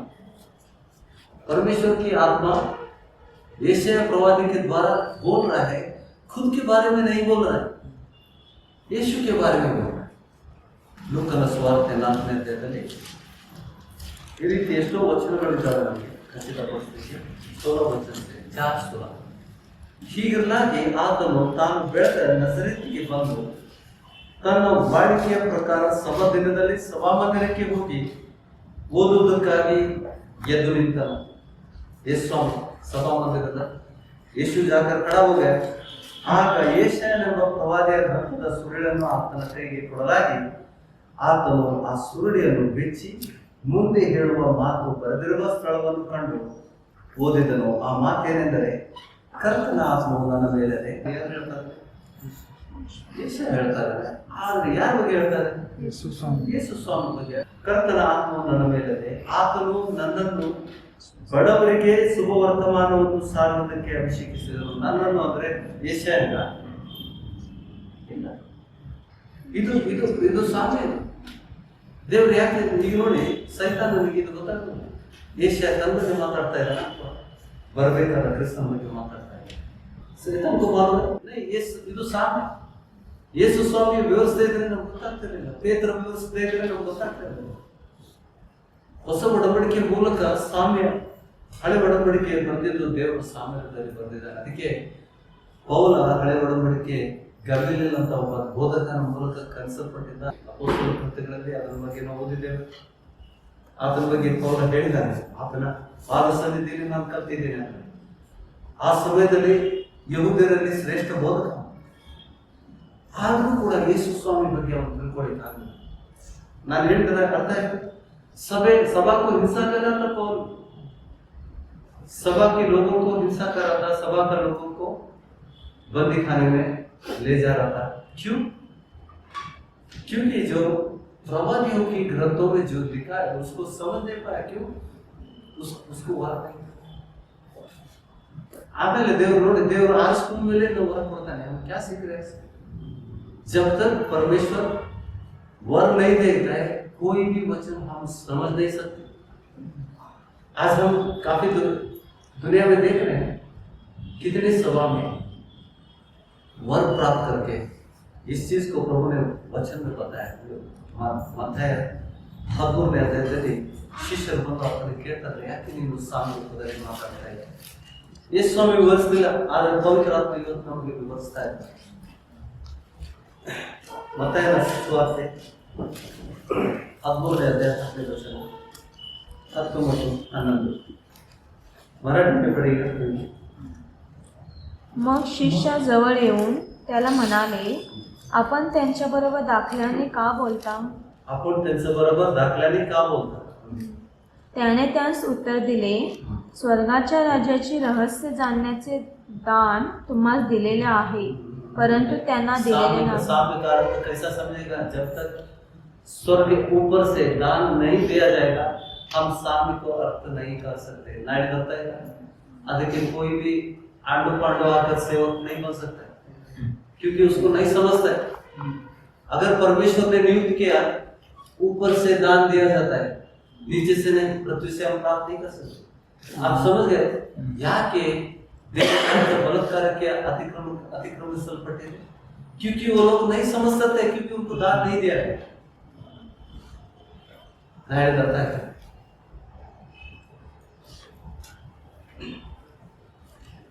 परलोक राज्य परमेश्वर का राज्य का रहस्य जानने का वर तुमको दिया गया है, उनको नहीं दिया गया है, अन्य लोगों को नहीं दिया गया है. ಈಗ ಸಭೆಯಲ್ಲಿರೋರು ಎಲ್ಲರೂ ಕ್ರೈಸ್ತರಲ್ಲ ಅಂತ ಹೇಳ್ತಾರೆ. क्राइस्तरनिस्ಕೊಳ್ಳೋರು जो सभा में लोग हैं, जो परमेश्वर की सभा में, दुनिया में कितनी सभा है, सभी जो स्वामी स्वामी बोलते हैं वो सभी क्रिस्त के नहीं है. कहता ना यीशु में हड़े बड़े पुराना करा और नया करा दोनों सामने लिखा है. प्रभु ने एक बोधक को नियुक्त किया, वो कौन है? पवित्र आत्मा के द्वारा ही ये परमेश्वर का राज्य का रहस्य हम जान सकते हैं. अगर वो वर नहीं दिया गया परमेश्वर से, हम कुछ भी प्राप्त नहीं कर सकते, समझ सकते. सब लोग इसको स्वीकार करें. मैं वचन के साथ हूँ, वचन के साथ हूँ, क्योंकि वचन कहता है. और 34वां वचन 13वां है, 34वां वचन कह रहा है, पढ़िएगा. ह्या सर्व गोष्टी येशूने दाखल्याने लोकसमुदायांना सांगितल्या आणि दाखल्या वाचून तो त्यांच्याबरोबर काही बोलला नाही. दाखला बिना दाखला कुछ भी नहीं बोला, क्योंकि ये सिर्फ परमेश्वर के लोगों के लिए सीमित है. It is limited to the gods people. ದೇವರ ಮಕ್ಕಳಿಗೆ ಮಾತ್ರ ಮೀಸಲಾದಂತ ಈ ಜ್ಞಾನ ದೇವರನ್ನು ಮುಚ್ಚಿಟ್ಟಿದ್ದಾನೆ, ಎಲ್ಲರೂ ಸಿಗುವುದಿಲ್ಲ. ಅದಕ್ಕೆ ನೋಡಿ, ಕ್ಯಾಥೋಲಿಕ್ ಸಭೆಗೆ ತಮ್ಮ ಬಗ್ಗೆ ಬರೆದಿದ್ದು ಪ್ರಕಟಣೆ ಗ್ರಂಥದಲ್ಲಿ ಗೊತ್ತಿಲ್ಲ. ಯಾಕೆಂದ್ರೆ ಅವರು ದೇವರ ಆಜ್ಞೆಯನ್ನು ಉಲ್ಲಂಘನೆ ಮಾಡಿ ಬಹಿರಂಗವಾಗಿ ವಿಗ್ರಹ ಆರಾಧನೆ ಮಾಡ್ತಾ ಇರೋದ್ರಿಂದ ಅವರಲ್ಲಿ ಯಾವ ಆತ್ಮ ಇಲ್ಲ, देवरात्मा इಲ್ಲದೆ परलोकदवರ ಹೆಂಗೆ ಕಂಡುಕೊಳ್ತಾರೆ? सिर्फ उनके बारे में लिखा गया है किताब में, लेकिन उनको मालूम नहीं. नाइट करता है. परमेश्वर का ये ज्ञान श्रेष्ठ है. परमेश्वर को कौन मार्गदर्शन दे सकता है? और कह रहे हैं परमेश्वर के लिए कौन मार्गदर्शन दे सकते हैं? ಆತನಿಗೆ ಆಲೋಚನೆ ಕರ್ತವ್ಯ. ದೇವರಿಗೆ ನಾವು ಆಲೋಚನೆ ಮಾಡ್ಕೊಳ್ಳಿಕ್ಕಾಗಲ್ಲ. ದೇವರು ಹಿಂಗೆ ಮಾಡೋದು ನಾನು ಮಾಡೋದು. ದೇವರು ಎಲ್ಲ ಜ್ಞಾನಗಳಿಗೆ ಮೂಲಕ, ಎಲ್ಲ ಜ್ಞಾನ, ಈ ಲೋಕದ ಜ್ಞಾನ, ಪರಲೋಕದ ಜ್ಞಾನ ಶ್ರೇಷ್ಠವಾದದ್ದು. ಇಹಲೋಕ ಜ್ಞಾನವನ್ನು ಆತನು ಉಚಿತನೂ ಮಾಡಿಬಿಟ್ಟಿದ್ದಾನೆ. ಈ ಜ್ಞಾನ ಲೋಕದವರಿಗಿಲ್ಲ. ದೇವರ ಆತ್ಮನಿಂದ ನಾವು ಹೊಂದ್ಕೊಂಡಾಗ ಎಲ್ಲ ವಚನಗಳು ಅರ್ಥ ಆಗಲಿ ಶುರು ಆಗ್ತಾ ಬಂದಿದೆ. ನಮ್ಗೆ ಹಿಂದೆ ಅರ್ಥ ಆಗ್ತಿರ್ಲಿಲ್ಲ, ಈಗ ಅರ್ಥ ಆಗ್ತಾ ಇದೆ. ಯಾಕೆಂದ್ರೆ ನಾವು ಅನ್ಕೊಳ್ಬೋದು, ಯಾಕೆ क्यों इतने अलग अलग से बोल रहा है, उधर नहीं बोल रहा, इधर नहीं समझ रहा? क्योंकि उस वचन का गुणार्थ उनको नहीं समझ रहे, क्योंकि वो उनको वर नहीं दिया गया. ये नहीं कि वो लोग नहीं पढ़ते, ऐसे नहीं, पढ़े हैं, नहीं समझ रहे, अर्थ आता है ಅವ್ರು ಓದ್ತಾರೆ, ಅವ್ರಿಗೆ ಅರ್ಥ ಆಗೋದಿಲ್ಲ. ಯಾಕೆಂದ್ರೆ ಪರಲೋಕದಿಂದ ಆ ವರ ಅವ್ರಿಗೆ ಕೊಡಲ್ಪಟ್ಟಿಲ್ಲ. ಯಾಕೆಂದ್ರೆ ಏನಾಗಬೇಕು, ಬಂದು ನಿಮಗೆ ಕೊಡಲ್ಪಟ್ಟಿದೆ, ಯಾರು ಕೊಟ್ಟಿದ್ದಾರೆ?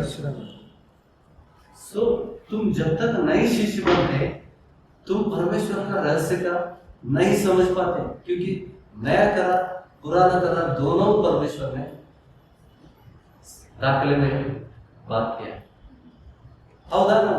वचन के द्वारा हम समझते इस चीज.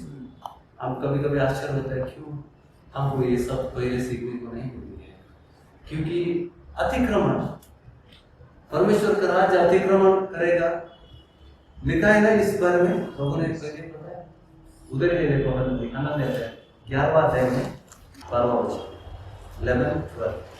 ಇದಲ್ಲದೆ ಸ್ನಾನಿಕನಾದ ಯೋಹಾನನ ಕಾಲದಿಂದ ಇದುವರೆಗೆ ಪರಲೋಕ ರಾಜ್ಯವು ಬಲಾತ್ಕಾರಕ್ಕೆ ಗುರಿಯಾಗಿರುತ್ತದೆ। अभी हो चुका है उस प्रभु को जब भी बोल रहा था उस समय तक, स्नानिक योहान के समय से अब तक परमेश्वर का राज्य बलात्कार हो चुका है, अतिक्रमण हो चुका है। और आगे क्या बोल रहे प्रभु, ಬಲಾತ್ಕಾರಿಗಳು ನುಗ್ಗಿ ಅದನ್ನ ಸ್ವಾಧೀನ ಮಾಡಿಕೊಳ್ತಾರೆ। ಏನ್ ಸ್ವಾಧೀನ ಮಾಡ್ತಾರೆ? ದೇವರಾಜ್ಯ ಸ್ವಾಧೀನ ಮಾಡ್ಕೊಳ್ಳೋದಂದ್ರೆ ಏನು? ದೇವರ ರಾಜ್ಯ ಸ್ವಾಧೀನ ಮಾಡ್ಕೊಳ್ಳೋದಂದ್ರೆ, ದೇವರ ರಾಜ್ಯ ಸ್ವಾಧೀನ ಮಾಡ್ಕೊಳ್ಳೋದಂದ್ರೆ ದೇವರ ಜನರನ್ನ ವಶಕ್ಕೆ ದುರ್ಬೋಧಕರು ತಮ್ಮ ವಶದಲ್ಲಿ ಇಟ್ಕೊಂಡಿದ್ದಾರೆ। ಆ ಸಮಗ್ರ ದುರ್ಬೋಧಕರು ದೇವ ಜನರನ್ನ ತಮ್ಮ ವಶಕ್ಕೆ ತೆಗೆದುಕೊಳ್ಳೋದು ಅದು ಬಲಾತ್ಕಾರ, ಸ್ವಾಧೀನಕ್ಕೆ ತಗೊಂಡಿದ್ದಾರೆ, ಹೌದಾ? ಬಾಕಿ ಏನು ಗೋಡೆ ತುರುಳಾಗ್ತದ? ಸಭೆ ಗೋಡೆ ಅಲ್ಲ, ಸಭೆ ಅಂತಂದ್ರೆ ಕುರಿಗಳು, ಮಂದೆ, ದೇವರ ಮಂದೆಯನ್ನ ಅವರು ಅಪಹರಿಸಿಕೊಂಡು ಬಲಾತ್ಕಾರದಿಂದ ತಮ್ಮ ವಶಕ್ಕೆ ಇಟ್ಕೊಂಡಿದ್ದಾರೆ। आज यही चल रहा है सभाओं में, बलात्कारದಿಂದ तुम शापग्रस्त हो जाओगे, ये सभा छोड़ने से तुम नरक में जाओगे। वचन तो नहीं है इसका। प्रभु बोल रहा है लांडगे को पहचान, वेश में आए हैं, लांडगे वेश में आएंगे, उस लांडगे को पहचान। इसके लिए प्रभु ने मार्ग, देखो वार्निंग दिया है तो सॉल्यूशन भी देता है। प्रभु जब एक चौकना करता है तभी मार्ग भी बताते हैं, ಹೌದಾ? ದೇವರು ಎಚ್ಚರಿಸ್ತಾರೆ ಮತ್ತು ಮಾರ್ಗಗಳನ್ನ ಕೂಡ ತೋರಿಸಿದ್ದಾರೆ। ಪವಿತ್ರ ಆತ್ಮನ ಮೂಲಕ ನಿಮಗೆ ಕಲಿಸಲ್ಪಟ್ರೆ ನೀವು ಎಂದಿಗೂ ಮೋಸ ಹೋಗೋದಿಲ್ಲ। ಅದಕ್ಕೆ ದೇವರು और प्रवादियों का किताब में लिखा है हम सब विश्वासी लोग किससे सीखना है? पवित्र आत्मा से सीखना है। जो पिता से सीखता है और सुनकर सीखता है वो मेरे पास आता है। प्रभु से हम कलश, प्रभु के साथ हम जुड़ना है तो क्या चाहिए? एक मार्ग बताया प्रभु ने, तुम अगर पवित्र आत्मा से सीख कर सुनकर सीखोगे तो ही मेरे पास आओगे, नहीं तो नहीं आओगे। आज क्यों हम लोग धोखा खाए? क्योंकि परमेश्वर का मार्ग हम नहीं समझ पाए। ಯಾರಿಗೆ ದೇವರ ವಚನದ ಮೇಲೆ ಪ್ರೀತಿ ಉಂಟು, ದೇವರ ಆತ್ಮ ಅವರಿಗೆ ಪ್ರಕಟ ಮಾಡ್ತಾರೆ। ನೀವು ಸಮಯವನ್ನು ನೋಡಿ, ಈ ಸಮಯದಲ್ಲಿ ಸಮಯ ಬೇರ್ಪಡಿಸ್ಕೊಳ್ತಾ ಇದೆ। ಈ ಸಮಯದಲ್ಲಿ ನಿಮ್ಮ ವಯಸ್ಸಿನ ಮಕ್ಕಳು ಏನ್ ಮಾಡ್ತಾ ಇದ್ದಾರೆ? ಸೀರಿಯಲ್ ನೋಡ್ತಾ ಇದ್ದಾರೆ, ಮಾರ್ಕೆಟ್ ಒಳಗೆ ಇರ್ತಾರೆ, ಎಲ್ಲೆಲ್ಲೋ ಊಟದಲ್ಲಿ व्यर्थ समय बिताते हैं, फालतू चीजें, कुछ भी लाभ नहीं। सीरियल में क्या लाभ है? हमारी जेब फटी है लेकिन हम उधर बड़े बड़े घर मकान देख रहे हैं। ऐसे घर सिर्फ देखने का सपने में है, समय व्यर्थ कर रहे। परमेश्वर के वचन के करीब नहीं जाए। सीरियल में ಕ್ರೈಸ್ತರು ಬ್ರದರ್ ಈಗ ಹೇಳಿದ್ರು, ಎಷ್ಟೋ ಕ್ರೈಸ್ತರು ರೋಗಗ್ರಸ್ತರಾಗಿದ್ದಾರೆ। ಕಾರಣ ಏನು? ದೇವರ ವಾಕ್ಯದ ಮೇಲೆ प्रीति इಲ್ಲದ कारण नाश होता है, क्योंकि उनको इंटरेस्ट ही नहीं। एक सोशल क्लब बन गया है। सभा क्या है? Social club. संडे जाने का, मिलने का, ब्रदर प्रेज द लॉर्ड कैसा है, कोई अच्छा लड़का है, कोई अच्छी लड़की है, शादी करने का यही सोच है। ऊपर का ನಮ್ಮ ಮಕ್ಕಳನ್ನ ಎಲ್ಲೋ ಸಭೆಯಲ್ಲಿರುವಂಥ ಒಳ್ಳೆ ಮಕ್ಕಳು ಏನ್ ಮಾಡಕತ್ತಾರ? ಇಂಜಿನಿಯರ್ ಅದಾನ, ಡಾಕ್ಟರ್ ಅದಾನ, ಸಾಫ್ಟ್ವೇರ್ ಇಂಜಿನಿಯರ್, ಇದೇ ವಿಚಾರ, ಲೋಕದ ವಿಚಾರ। ದೇವರ ಜ್ಞಾನ ಸಂಪಾದನೆಗೆ ಯಾರು ನಮ್ಮ ಸಭೆ ಬಗ್ಗೆ ಹೇಳ್ತಾರೆ? ಇದು ನಾನು ಕೂಡ ಮಾಡಿದ್ದೇನೆ, ಯಾಕಂದ್ರೆ ನಮಗೂ ಗೊತ್ತಿರಲಿಲ್ಲ। ಯಾವಾಗ ದೇವರಾತ್ಮ ನಮಗೆ ಮುಟ್ಟಿ ದೇವರ ವಚನಗಳ ಅರ್ಥಗಳನ್ನ ಕಳ್ಕೊಳ್ಳಿಕ್ಕೆ ಒಂದು ಮಾರ್ಗ ಮಾಡಿಕೊಟ್ಟ, ನಾನು ಮಾಡ್ಕೊಂಡಿದ್ದಲ್ಲ, ನಾನು ಹೊಗಳ್ಕೊಳ್ಳಿಕ್ಕೆ ಏನಿಲ್ಲ। ದೇವರೇ ನನ್ನ ಮಗನಿಗೆ ಒಂದು ಕಾಯಿಲೆ ಕೊಟ್ಟು ತನ್ನ ಕಡೆ ತಿಳ್ಕೊಳ್ಳುವಂತೆ ಮಾಡಿದ್ರು ಸರ್। ದೇವರದನ್ನು ಮಾಡದೇ ಇದ್ರೆ ನಾವು ನಾಶ ಹೋಗ್ತೇವೆ, ಕುಟುಂಬ ಸಮೇತ ಸದಾಕಾಲ ನಿತ್ಯ ಬೆಂಕಿಗೆ ಹೋಗ್ತೇವೆ। ದೇವರು ನನ್ನ ಜೀವನದಲ್ಲಿ ಮಾಡಿದಂಥ ಉಪಕಾರ, ಆ ಜ್ಞಾನವನ್ನು ನಿಮ್ಮ ಸಭೆ ಮುಂದೆ ಹಂಚಿಕೊಳ್ತಾ ಇದ್ದೇನೆ। ಇದೆಲ್ಲ ಇವತ್ತು ಹೇಳಿದಂಥ ವಿಷಯಗಳು ಕಾಫಿ ಲೋಕಕ್ಕೂ ಹೆಚ್ಚಿಸ್ಕೊಂಡು नया करा, पुराना करा, दाखले में लिखा है। दाखले में परमेश्वर ने क्यों लिखा है? क्योंकि वो रहस्य है, परमेश्वर का राज्य का रहस्य है। इसके लिए शिष्य लोग क्यों घबरा गए थे प्रभु आने के बाद? 3 बार प्रभु ने उनको बताया था कि मेरी मृत्यु होगी, क्रूस पर मुझे चढ़ाया जाएगा और तीसरे दिन मैं जी उठूंगा। ये बताया, 3 बार बताया। मार्क 8, 9, 10 तीनों अध्याय में तुम पढ़ लो। मार्क 8 चैप्टर, 9 चैप्टर, 10 चैप्टर, और दूसरे किताब में भी है, लेकिन मैं 8वां अध्याय, 9वां अध्याय 3 बार बताया। लेकिन वचन कह रहा है कि वो लोगों ने ग्रहण नहीं किया। क्यों? वो वन तब तक नहीं दिया गया। परमेश्वर का एक संकल्प था। इसके लिए हम लूक 24वां अध्याय में देख रहे हैं। लूक 24वां अध्याय में हम देख रहे हैं क्या हुआ प्रभु जी उठने के बाद।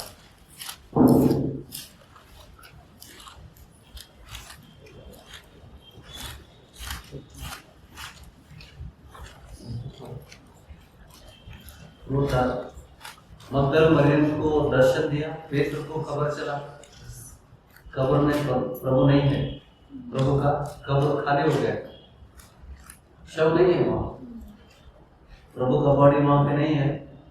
तो समझ गए वहां पे। फिर हम देखते हैं एमोस से 7.5 मील दूर में प्रयाण में 2 शिष्य बात कर रहे, प्रभु के साथ चल रहा है। ये अध्याय पे तुम देखो 36वां वचन में हम देखते हैं प्रभु अपने शिष्यों को दर्शन दे रहे हैं जी उठने के बाद। ಸತ್ತು ಸಮಾಧಿಯಿಂದ ಎದ್ದ ಮೇಲೆ ಯೇಸು ಸ್ವಾಮಿ ತನ್ನ ಶಿಷ್ಯರಿಗೆ ಭೇಟಿಯಾಗಲಿಕ್ಕೆ ಬರ್ತಾ ಇದ್ದಾನೆ।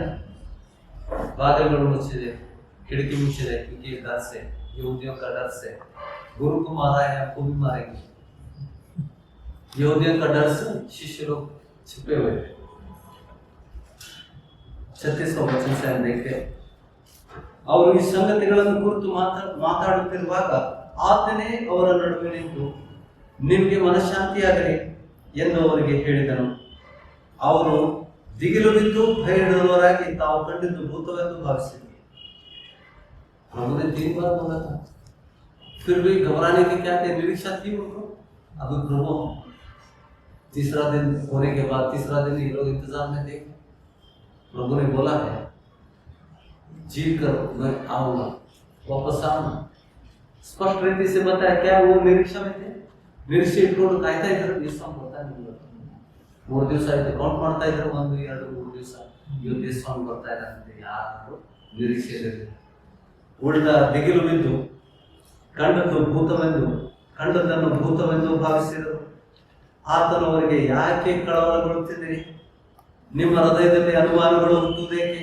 ನನ್ನ ಕೈಗಳನ್ನ ನನ್ನ ಕಾಲುಗಳನ್ನ ನೋಡಿರಿ, ನಾನೇ ಅಲ್ಲವೇ? ಗಾಯ ಆಗಿತ್ತಲ್ಲ, ಮಳೆ ಹೊಕ್ಕೆಯಲ್ಲಿ ತೋರಿಸ್ತಾ ಇದ್ದಾರೆ। ನನ್ನನ್ನು ಮುಟ್ಟಿ ನೋಡಿರಿ, ನಿಮಗೆ ಕಾಣುವ ಪ್ರಕಾರ ನನಗೆ ಮಾಂಸವು ಎಲುಬು ಉಂಟು, ಅವು ಭೂತಕ್ಕಿಲ್ಲ। ಇದು ಜ್ಞಾನ। ಸೈತಾನನಿಗೆ ಶರೀರ ಇಲ್ಲ, ಈಗ ಹೇಳಿದ್ದೆ ನಾವು ಸ್ವಲ್ಪ ಸೈತಾನ ಅವನಿಗೆ ಶರೀರ ಬೇಕೀಗ, ಅವನು ಕಾರ್ಯ ಮಾಡ್ಬೇಕಾದ್ರೆ ತನ್ನಷ್ಟಕ್ಕೆ ತಾನೇ ಮಾಡ್ಲಿಕ್ಕೆ ಆಗುದಿಲ್ಲ। ಅವನು ಏನ್ ಮಾಡ್ತಾನೆ, ಮನುಷ್ಯರಲ್ಲಿ ಒಳಗಡೆ ಹೋಗಿ ಆ ಮನುಷ್ಯನ ಮೂಲಕ ತನ್ನ ಸಂಕಲ್ಪವನ್ನು ನೆರವೇರಿಸ್ಕೊಳ್ತಾನೆ। ಮನೆಯಾಗ ಜಗಳ ಬೇಕಾದ್ರೆ ಹೊರಗಿಂದ ಕಾರ್ಯ ಮಾಡಕ್ಕಾಗೋದಿಲ್ಲ, ಒಳಗೆ ಬಂದು ಜಗಳ ಮಾಡ ನಿಮ್ಮ ಜ್ಞಾನ ಬುದ್ಧಿ ಲಾಕ್ ಮಾಡ್ಬಿಡ್ತಾನೆ। ನಾಡಿದ ಅರ್ಥ ಆಗ್ತದೆ, ಭೂಲೋಕವನ್ನು ಮರಳುಗೊಳಿಸುವ ಸೈತಾನನು ಪರಲೋಕದಿಂದ ದೊಬ್ಬಲ್ಪಟ್ಟಿದ್ದಾನಂತ ವಚನ। ಇಡೀ ಲೋಕಕ್ಕೆ ಮರಳುಗೊಳಿಸುವ ಸೈತಾನ ಕಲಿತಾ ಇದ್ದಾವೆ, ನಾವು ವಿಷಯಗಳನ್ನು ಕಲಿತಾ ಇದ್ದೇವೆ, ನಿಧಾನ ಕಲಿತಾ ಇದ್ದೇವೆ। ಯಾಕೆ? ಈ ಜ್ಞಾನ ಸೈತಾನನಿಗಿಲ್ಲ। ಅದಕ್ಕೆ ಪೌಲ ಎಫಿಷಿಯನ್ಸ್ 3ನೇ ಅಧ್ಯಾಯ 10ನೇ ವಚನದಲ್ಲಿ ಹೇಳ್ತಾರೆ, ದೇವರ ನಾನಾ ವಿಧವಾದ ಜ್ಞಾನವು ಈಗ ಕ್ರೈಸ್ತ ಸಭೆಗಳ ಮೂಲಕ अंधकार शक्ति सैतान होता दूसरे के, क्योंकि ये ज्ञान उससे छुपा था। अभी सभा से सीख रहा है सैतान, सभा में आता है, सभा में आता है सैतान आकर सीखता है परमेश्वर का आदि अंदर गुप्तवाद, क्योंकि उसको दाखले नहीं समझ रहे, नया करा पुराना करा नहीं समझ रहे, कहाँ से सीख रहे? क्योंकि उसको घमंड था। सैतान ने ये घमंड है, ಸರ್ವಜ್ಞಾನಿ ಹೌದು, ಒಪ್ಪಿಕೊಂಡಿದ್ದವನು, ನಾನು ಸರ್ವಜ್ಞಾನಿ, ಸರ್ವಸುಂದರ ಪೂರ್ಣ ಜ್ಞಾನಿ ಅಂತ ಹೇಳ್ಬಿಟ್ಟು ಆತನಿಗೆ ಅಹಂಕಾರ ಇತ್ತು. ಅದಕ್ಕೆ ದೇವರು ಅವನನ್ನ ನಾಚಿಕೆ ಪಡಿಸೋದಕ್ಕೋಸ್ಕರ ಸಭೆ ಮೂಲಕ ಈಗ ನೀನು ಕಲಿ ಮಾಡ್ತೀನಿ, ನೀನು ದೇವದೂತನಾಗಿದ್ದೆ, ನನ್ನ ಧ್ಯಾನ ನಿನಗೆ ಕೊಡಲಿಲ್ಲ. देवर को कहेंगे अभी जो एक एग्जाम्पल के द्वारा एक पहलवान अपना शिष्य को सिखा रहा है, सभी ट्रिक्स बताता है लेकिन एक नहीं सिखाता हूँ। वो गुरु समझ जाता है एक दिन ये मेरे उल्टा खराब होगा, लेकिन वो ट्रिक उसको उल्टा मारता है। वो गुरु को बोलेगा ये मुझे नहीं सिखाया तूने, मैं पहले सिखाता था, मुझे इस्तेमाल करता था, इसके लिए तेरे से छुपा के रखा था। ऐसा ही प्रभु ने शैतान को घमंड था, कई चीजें शैतान को छुपा के रखा था। वो परमेश्वर के लोगों को सभा के द्वारा भी सीखने के लिए उसको उधर से तेरा बाइबल स्कूल सभा है, वहां जाकर सीख। देखो वचन देखो, ये वचन में है या नहीं देखो। एफिशियंस 3 अध्याय 10वां वचन। ನಾವು 8 ರಿಂದ 8 से 10वां वचन पंचिंग है। परमेश्वर का आदि से गुप्त हुआ रहस्य ज्ञान की बात कह रहे हैं यहाँ पे पौलुस। ನಾನು ಕ್ರಿಸ್ತನ ಅಪ್ರಮೇಯವಾದ ಐಶ್ವರ್ಯದ ವಿಷಯವಾದ ಶುಭ ಸಮಾಚಾರವನ್ನು ಅನ್ಯ ಜನರಿಗೆ ಪ್ರಸಿದ್ಧಿಪಡಿಸುವ ಹಾಗೆ ಸಮಸ್ತವನ್ನು ಸೃಷ್ಟಿಸಿದ ದೇವರಲ್ಲಿ ಆದಿಯಿಂದ ಮರೆಯಾಗಿದ್ದ ಆದಿ से छुपा हुआ मर्म ಅಂದರೆ ಗುಪ್ತ ಚೀಜ ರಹಸ್ಯ ಮರ್ಮವು ಪ್ರಕಟವಾಗುವ ವಿಧ ಎಂತದೆಂದು ತಿಳಿಸುವ ಹಾಗೆ ದೇವಜನರೊಳಗೆ ಅತ್ಯಲ್ಪನಾದ ನನಗೆ ಅನುಗ್ರಹಿಸಲಾಗಿದೆ। परमेश्वर के लोगों में अति अल्प, मैं खुद को अल्प बताता हूँ। परमेश्वर के लोगों में अति, क्योंकि उसने सभा को हिंसा किया था।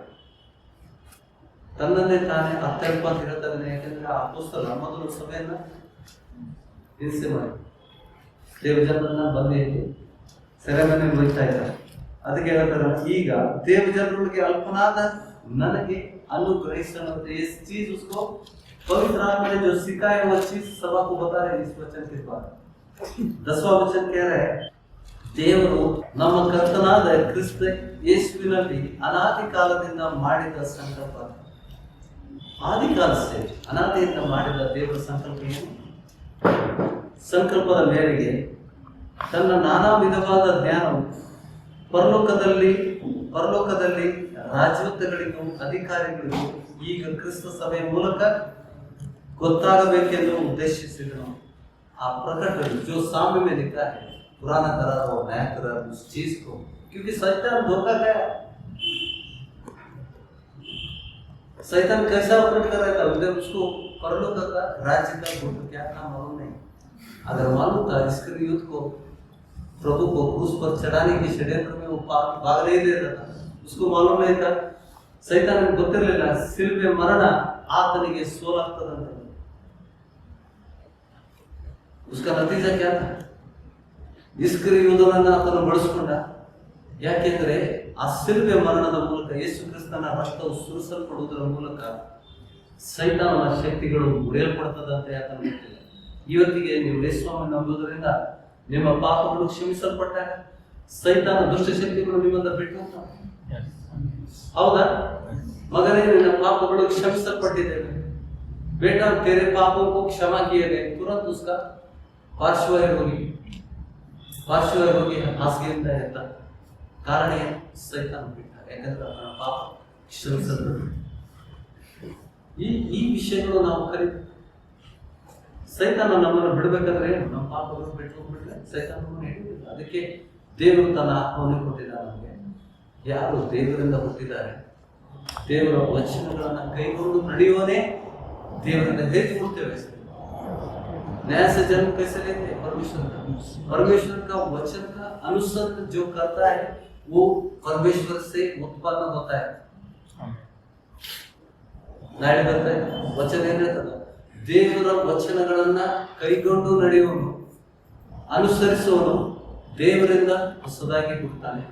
ಅವನಿಗೆ ಕೆಡುಕನ್ನು ಮುಟ್ಟುವುದಿಲ್ಲ, ಯಾಕೆಂದ್ರೆ ಆತನಿಗೆ ಪಾಪ ಮಾಡಲಿಕ್ಕಾಗ್ತಿಲ್ಲ। अभी इस जगह में कौन था पहले? शैतान था। शैतान सर्व सृष्टि लोक बड़ी शैतान सारी सृष्टि शैतान के वश में था, वश में हम भी वश में थे। जब भी प्रभु को हमने स्वीकार किया तो शैतान यहाँ से निकल गया। तो आपको जल्दी से जल्दी वचन के द्वारा पवित्र आत्मा को प्राप्त करना है। अगर नहीं है तो फिर 7 लेकर और 7 लोगों को लेके आता है। आप समझ रहे ನಾವು ಬೇಗನೆ ದೇವ್ರ ವಾಕ್ಯಕ್ಕೆ ಅದಕ್ಕೆ ದೇವರು ನನಗೆ ಪ್ರತಿ ಅನುದಿನದ ಆಹಾರ ಭಾಳ ಜನ ಇದಕ್ಕೆ ಅನುದಿನದ ಆಹಾರ ಅಂತಲೇ ರೊಟ್ಟಿ ಅಂತ ದೇವರೇ ನಾವು ರೊಟ್ಟಿ ಎಷ್ಟು ಸಮಯ ರೊಟ್ಟಿ 6 ರೊಟ್ಟಿ ಕೊಟ್ಟಿದ್ದು ಪರಲೋಕದಿಂದ ಇಳಿದು ಬಂದ ರೊಟ್ಟಿನ ನಾಶ ಆಗುವಂತ ರೊಟ್ಟಿಗೋಸ್ಕರ ನೀವು ಕಷ್ಟಪಡಬೇಡ್ರಿ ಅಂತ ಹೇಳ್ತಾನೆ. ನಿತ್ಯ ಜೀವಕ್ಕೆ ಸಿಗುವಂತ ರೊಟ್ಟಿ, ನಾವು ನಿತ್ಯ ಜೀವಕ್ಕೆ ಸ್ವಾಮಿ ನಿತ್ಯ ಜೀವ ಆ ರೊಟ್ಟಿಗೆ ದೇವರಿಗೆ ಸಂಬಂಧ ಇದೆ. ದೇವರು ಒದಗಿಸ್ತಾನೆ ನಮ್ಮನ್ನ ರೊಟ್ಟಿ ಕೂಡ ಆಹಾರ ಕೂಡ ಒದಗಿಸ್ತಾನೆ. ದೊಡ್ಡ ವಿಷಯ ಹೌದಾ? 40 ವರ್ಷ ಐಗುಪ್ತ ದೇಶದಿಂದ ಹೊರಗಡೆ ಬಂದ ಜನರಿಗೆ ಹೇಗೆ ಸೋಲಿಸಿದ ದೇವರು ಮನ್ನವನ್ನು ಒದಗಿಸಿದ, ಪರಲೋಕದಿಂದ ಬೀಳ್ತಿತ್ತು, ಆರಿಸ್ತಿತ್ತು. जास्ती ತುಂಬಿದ್ರೆ ಹುಳ ಬೀಳುತ್ತೆ. जितना चाहिए पेट भर के खाने का, ज्यादा आशा करके छिपा के रखा, सुबह उठते ही ठीक है। अर्थ है क्या? ಇವತ್ತಿಗೂ ಲಾಭ ಹೋಗ್ತಿ क्योंकि परमेश्वर का चित्त जमा करने ಅದಕ್ಕೆ ಇದ್ದದರಲ್ಲೇ ಸಂತಂತರಾಗಲಿ ದ್ರವ್ಯಶೀಲರಾಗಲಿ ದೇವರು ನಿಮಗೆಲ್ಲ ಒದಗಿಸ್ತಾನೆ. आज का दिन हो गया ना, बस पेट भर गया, कल की चिंता मत करो। कल दोपहर तक टाइम है ना, कल दोपहर तक है नहीं, भूख लगने के लिए टाइम है। घर में कुछ नहीं, चिंता मत करो, प्रभु से मांगो, प्रभु देगा। निम्मने 11 ಬರ್ತಾ ಬ್ರೇಕ್ಫಾಸ್ಟ್ ಮನೆಗೆ ಅಂತ ಪರಿಸ್ಥಿತಿ ಬರುತ್ತಲ್ಲ, ದೇವ್ರ ಜನರಿಗೆ ಸಮೃದ್ಧಿ ಯಾಕಂದ್ರೆ ಅನ್ನಪಾನಗಳನ್ನು ಆಶೀರ್ವದಿಸ್ತೇನೆ ಅಂತ ಹೇಳಿದ್ರೆ, ಒಂದು ವೇಳೆ ಅಂತ ಪರಿಸ್ಥಿತಿ ಬಂತು ಅದು ನಿಮ್ಮ ಪರೀಕ್ಷೆ ಆಗಿದೆ. ನನ್ನ ಆಜ್ಞೆಗಳನ್ನು ಕೈಕೊಂಡು ನಡೆಯುವನು ನನ್ನ ಸ್ನೇಹಿತನು ಅಂತ ಸ್ವಾಮಿ. ಆಜ್ಞೆಗಳನ್ನು ನೀವು ಕೈಕೊಂಡ್ರೆ ಆ ಸ್ನೇಹಿತನ ಬಗ್ಗೆ, ಸ್ನೇಹಿತನ ಕಡೆ ನಾವು ಕೈ ಹೊಡಬೇಕು. ಆ ಸ್ನೇಹಿತನ ತಕ್ಷಣ ನಾವು ಹೋಗಿಸ್ತೀವಿ. ಆಮೇಲೆ विषयಗಳನ್ನು कलिता है। यहाँ पे 10वां वचन श्रेष्ठ है, दूसरी भाषा में पढ़ना चाहता हूँ, मराठी में पढ़िएगा। यासाठी की जो युगादी कालाचा संकल्प, कोणाचा? परमेश्वराचा संकल्प, युगादी कालाचा संकल्प त्याने आपला प्रभू ख्रिस्त येशूमध्ये सिद्धीस नेला आहे। त्याप्रमाणे देवाचे नानाविध ज्ञान अंतरिक्षातील अधिपती अंतरिक्षाचे अधिपती कोण आहे? सैतान। अंतरिक्षाचे अधिपती कोण? सैतान। ಆಕಾಶದ ಮಂಡಲ ದುರಾತ್ಮಕ ಸೇನಾ ಗಾಮ है। ಆಕಾಶ ಮಂಡಲದಲ್ಲಿರುವ ದುರಾತ್ಮಗಳ ಸೇನೆ ಹೊರಗಡೆಗ अंतरिक्षातील अधिकारी, अधिपती व अधिकारी यांना मंडळीच्या द्वारे आता कळावे। आता मंडळीच्या द्वारा त्याला कळावे. तो शिकतो येऊन इकडे ನೀವು ಅಷ್ಟೇ ಬರ್ತೀರಂತ ತಿಳ್ಕೊಬೇಡ. ಸೈತಾನ ಮತ್ತು ಆತನ ದೂತರು ಸಭೆ ಮೂಲಕ ದೇವರ ಅನಾದಿಯಿಂದ ಸಾಮ್ಯಗಳನ್ನು ಕರೀತಾನೆ. ಅವ್ರು ಕತ್ತಾಗ ದೇವ್ರ ಜನರು ನಾನೇ ಸರ್ವಜ್ಞಾನಿ ಅಂತ ತಿಳ್ಕೊಂಡಿದ್ದೆ, ನಾನೇ ಪೂರ್ಣ ಜ್ಞಾನಿ ಅಂತ ಅಹಂಕಾರಕ್ಕೆ ಹೋಗಿದ್ದೆ. ದೇವರು ನನ್ನನ್ನು ಎಚ್ಚರ ಮಾಡ್ಯಾರ. ಜ್ಞಾನದಿಂದ ಆತನು ಇದು ಮಾಡ್ತಾರೆ. ಅನೇಕ ಸಮಯದಿಂದ ಎಷ್ಟೋ ಸಭೆಗಳ ಮೂಲಕ, ಕ್ರಿಸ್ತನ ಸಭೆಗಳ ಮೂಲಕ ತನ್ನ ದೇವರು ಎಲ್ಲಿ ಸಾಮ್ಯ ಪ್ರಕಟ ಆಗ್ತದೆ, ದೇವರು ಹೊರಪಟ್ಟಂತ ದೇವರು ತನ್ನ ಸೇವಕರಿಗೆ ಹೊರಪಟ್ಟು ಸಾಮ್ಯದ ಅರ್ಥವನ್ನು ಪ್ರಕಟ ಮಾಡ್ತಾರೆ. ಅರ್ಥ ಇದೆ? ಆ ಸಭೆಯಲ್ಲಿ ಜ್ಞಾನ, ವಿವೇಕ, ದೀಪಸ್ತಂಭ ಇದ್ದಂಥ ಸಭೆ. ಎಲ್ಲ ಸಭೆಗಳಲ್ಲಿ ದೀಪಸ್ತಂಭ ಇದೆ. ಇದನ್ನ ಈ ದೀಪಸ್ತಂಭದ ವಿಷಯವನ್ನು ಕೊಟ್ಟಿದ್ದೇನೆ. ದೇವರ 7 ದೀಪಗಳು ಅಂತಂದ್ರೆ ಅದನ್ನ ಪವಿತ್ರ ಆತ್ಮ 7 ಸಾಮರ್ಥ್ಯಗಳು. ಸಭೆ ಮೂಲಕ ದೇವರು ಆಲೋಚನೆ ಕೊಡ್ತಾರೆ. ಸಭೆ ಮೂಲಕ ಸಭಾಪಾಲಕರ ಮೂಲಕ ಆಲೋಚನೆ ಕೊಡ್ತಾರೆ. ಪ್ರತಿಯೊಂದು ಕುಟುಂಬಕ್ಕೆ ಆಲೋಚನೆ ಕೊಡ್ತಾರೆ. ಪ್ರತಿಯೊಂದು ವ್ಯಕ್ತಿಗೆ ಆಲೋಚನೆ ಕೊಡ್ತಾ ಸಿಗ್ತಾ ಇದೆ ನಿಮಗೆ. ಆ ಆಲೋಚನೆಯನ್ನು ನೀವು जब भी वो तुम लागू करते हो, तुमको लाभ होता है, तुम तिरस्कार कर सकते। ಆಲೋಚನೆ ಕೆಲವರು ಕೇಳ್ತಾರೆ, ಹಿಂಗಂತ ಕೇಳ್ತಾರೆ.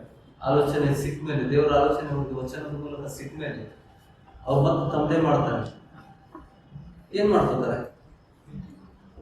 ನಾಶನ ಮಾಡೋದು, ಸ್ವತಃ ನಾಶನ ಮಾಡೋದು. ದೇವರ ಆಲೋಚನೆ ನಿಮ್ಗೆ ಸಿಕ್ಕಾಗ ಸಭೆ ಮೂಲಕನೇ ಸಿಗುತ್ತೆ.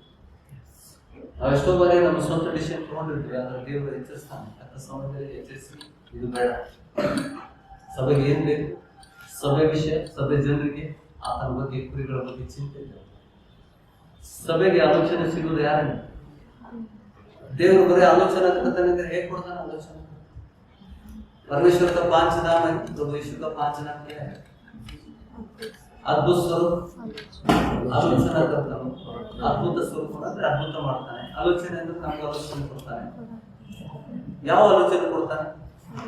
ನನ್ನ ಜ್ಞಾನ ಇಹಲೋಕದಲ್ಲ, ಪರಲೋಕದ ಆ ಉನ್ನತವಾದ ಜ್ಞಾನ ಕೊಡ್ತಾನೆ ದೇವರು. ಅದು ನಮಗೆ ಮಾರ್ಗದರ್ಶನ. ಅದನ್ನು ಹೇಗೆ ತಿಳ್ಕೋಬೇಕು? वचन परीक्षित, वचन के अनुसार अगर है इसको स्वीकार करना है. आप समझ सकते हैं परमेश्वर का ज्ञान है या इधर का लोग का ज्ञान है, इस चीज को समझ सकते हैं. क्योंकि परमेश्वर का जो आलोचना है, परमेश्वर का वचन का उल्लंघन नहीं करवाता. देव वचन उल्लंघन ಮಾಡಲಿಕ್ಕೆ ಬಿಡುವುದಿಲ್ಲ. ಆತನ ಆಲೋಚನೆ ಕೊಟ್ಟಾಗ ಅದು ಪರಲೋಕದ ಜ್ಞಾನ ಮತ್ತು ವಚನ ಉಲ್ಲಂಘನೆ ಮಾಡೋದಿಲ್ಲ. ವಚನಕ್ಕೆ ಅನುಗುಣವಾಗಿರ್ತದೆ. ಅದಕ್ಕೆ ಪ್ರವಾದಿಗಳು ನುಡಿದಾಗ ಪ್ರವಾದಿಯನ್ನು ಪರೀಕ್ಷಿಸುವಂತ. जब कोई प्रवादन बोलता है सभा में, उस प्रवादन को स्वीकार मत करो, उसको परीक्षा करो. देव परमेश्वर का वचन इस तरह से सभी सभा सीखी. आगे आप समझ गए? यहाँ पे हिंदी में पढ़ेंगे 10वां वचन. ताकि अब कलेशिया के द्वारा परमेश्वर का विभिन्न प्रकार का ज्ञान उन प्रधानों और अधिकारियों पर, कलेशिया के द्वारा परमेश्वर का विभिन्न प्रकार का ज्ञान अभी कलेशिया के द्वारा परमेश्वर का विभिन्न प्रकार का ज्ञान उन प्रधानों और अधिकारियों पर जो अंतरिक्ष में है, जो अधिकारी अंतरिक्ष में है प्रकट किया जाए. उस सनातन मनसा के अनुसार जो उसने हमारे प्रभु यीशु मसीह में की.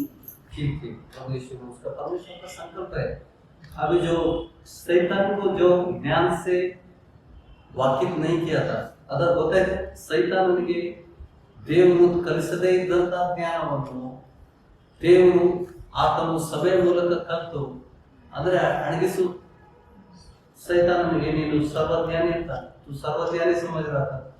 देख कभी मेरे बच्चों के द्वारा कलीसियाओं के द्वारा तू सीख. आप समझ रहे? तू परमेश्वर से अभी नहीं सीखेगा क्योंकि पूरा ज्ञान मैंने तुझे नहीं दिया था. क्योंकि शैतान क्या करेगा परमेश्वर को मालूम था. आदिಯಿಂದ ಅಂತ್ಯವನ್ನು ಪ್ರಕಟ ಮಾಡಿದ. क्योंकि वचन कहता है कि ಯಜ್ಞದ ಕುರಿ ಕೊಯ್ಯಲ್ಪಟ್ಟದ್ದು ಯಾವಾಗ? ಯಜ್ಞದ ಕುರಿ ಕೊಯ್ಯಲ್ಪಟ್ಟಿದ್ದು ಯಾವಾಗ?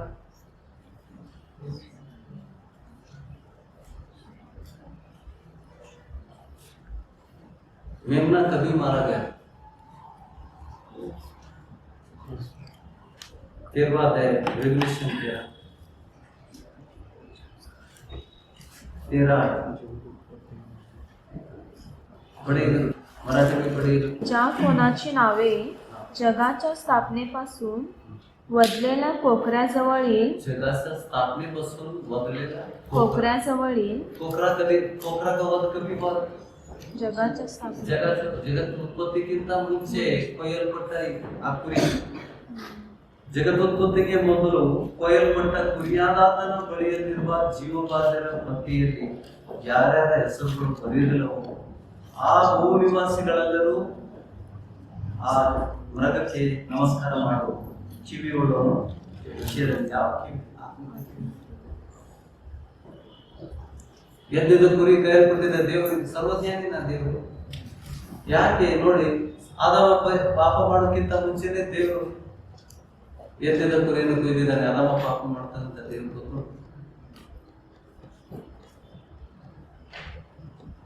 ಗ್ರಹಿಸ್ತಾ ಇದ್ದೀರಾ? ಎದ್ದಿದ್ದ ಕುರಿ ಯಾವಾಗ ಕೊಯ್ಯಲ್ಪಟ್ಟಿದೆ? ಸೃಷ್ಟಿ से ಜಗತ್ ಉತ್ಪತ್ತಿ ಮಾಡೋಕ್ಕಿಂತ ಮುಂಚೆನೆ ದೇವರು ಸಂಕಲ್ಪ ಮಾಡ್ಕೊಂಡೇನು.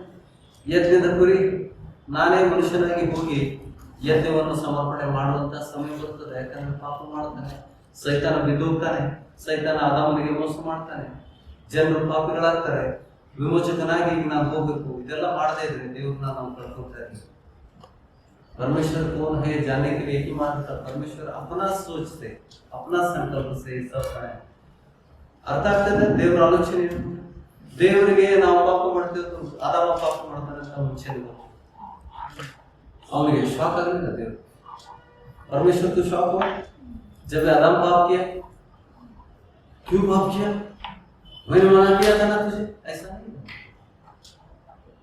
प्रभु को मालूम था आदम पाप करने वाला है, शैतान हवा के द्वारा इसको धोखा देने वाला है, पाप पे डाला है। इसके लिए परमेश्वर ने पहले ही सोच के रोका था मेमना बलि का सृष्टि से पहले ಜಗತ್ ಉತ್ಪತ್ತಿಗಿಂತ ಮೊದಲೇ ಕೊಯ್ಯಲ್ಪಟ್ಟ ಕುರಿಯಾದ ತನ್ನ ಬಳಿಯಲ್ಲಿರುವ ಜೀವಬಾಧರ ಪಟ್ಟಿ ನಿತ್ಯ ಜೀವಕ್ಕೆ ನಮ್ಮ ನೇಮಿಸಿದ್ದು ಯಾವಾಗ ದೇವರು? ಜೀವಬಾಧರ ಪಟ್ಟಿ ಎಲ್ಲಿತ್ತು? ಎಲ್ಲಿಂದ ಕುರಿಯಾದ ನಮ್ಮ ಹೆಸರುಗಳಲ್ಲಿ ಬರಲಿಲ್ಲ ಅಂದ್ರೆ ನಾವು ಎಷ್ಟು ಇಲ್ಲಿ ಇರ್ತಾ ಇಲ್ಲ. ಗ್ರಹಿಸ್ತಾ ಇದ್ದೇವೆ ವಿಷಯಗಳನ್ನು ಗ್ರಹಿಸಿ. ಈಗ ನೋಡಿ ಏನ್ ಕಲಿತಾ ಇದ್ದೇವೆ ನಾವು? ದೇವರು ತನ್ನ ಜ್ಞಾನವನ್ನು ಎಲ್ಲರೂ ಕೊಟ್ಟಿಲ್ಲ, ಮುಚ್ಚಿಟ್ಟಿದ್ದಾನೆ, ರಹಸ್ಯವಾಗಿಟ್ಟಿದ್ದಾನೆ. ಯಾರಿಗೆ ಪರಲೋಕದ ಗುಟ್ಟುಗಳನ್ನ ತಿಳಿಯುವ ವರ ಕೊಡಲ್ಪಟ್ಟಿದೆ ಅವನಿಗೆ ಮಾತ್ರ ಹಳೆ ಒಡಂಬಡಿಕೆ ಆಗಲಿ ಹೊಸ ಒಡಂಬಡಿಕೆ ಆಗಲಿ. ಅದಕ್ಕೆ ಪೌಲ ಕೂಡ देव जनों को हिंसे मारते थे, उसको वो पुराना करार में बहुत पड़ा था उसने। और बाहर मारे तो हड़े बड़बड़ी के बाहर मारे था पुराना करार का साइज ज्यादा है, ಎಷ್ಟು ಅಧ್ಯಾಯಗಳು हड़े बड़बड़ी के लिए जास्त वो उसका पंडित था वो, लेकिन जब भी प्रभु आया नए पहचान का, क्योंकि सब दाखिले में रहता नया करते था। देव ಒಂದು ಶಬ್ದ ಪವಿತ್ರ ಆತ್ಮಕ್ಕೆ ದ್ವಾರ ಸಿಗಾನ ಈ ಪರಮೇಶ್ವರ का ಸಂಕಲ್ಪ. ಅದಕ್ಕೆ ನಾವು ಯೋಹಾನನ ಸುವಾರ್ತೆ 6ನೇ ಅಧ್ಯಾಯದಲ್ಲಿ ನಾವು ನೋಡ್ತೇವೆ. ಯೋಹಾನ 6:44-45 ಯೋಹಾನನ ಸುವಾರ್ತೆ 6ನೇ ಅಧ್ಯಾಯದಲ್ಲಿ ಯೇಸು ಸ್ವಾಮಿ ಹೇಳಿದ್ದಾರೆ.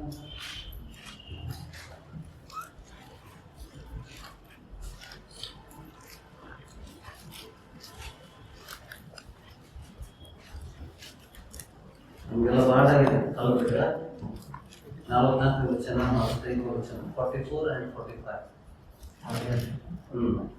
ಅದೇ ನನ್ನನ್ನು ಕಳಿಸಿಕೊಟ್ಟಂತ ತಂದೆ ಹೇಳದ ಹೊರತು ಯಾವನು ನನ್ನ ಬಳಿಗೆ ಬರುತ್ತಾರೆ. ಲೋಕವಿಡಿ ಯಾರ ಸೈತಾನನ ವಶದಿಂದ ನಮ್ಮನ್ನ ಪವಿತ್ರಾತ್ಮನು ಎಳೆದ ಹೊರತು, ತಂದೆ ಎಳೆದ ಹೊರತು ಯಾರು ಯೇಸು ಸ್ವಾಮಿಯನ್ನು ಕಂಡುಕೊಳ್ಳಿಕ್ಕಾಗುತ್ತೆ?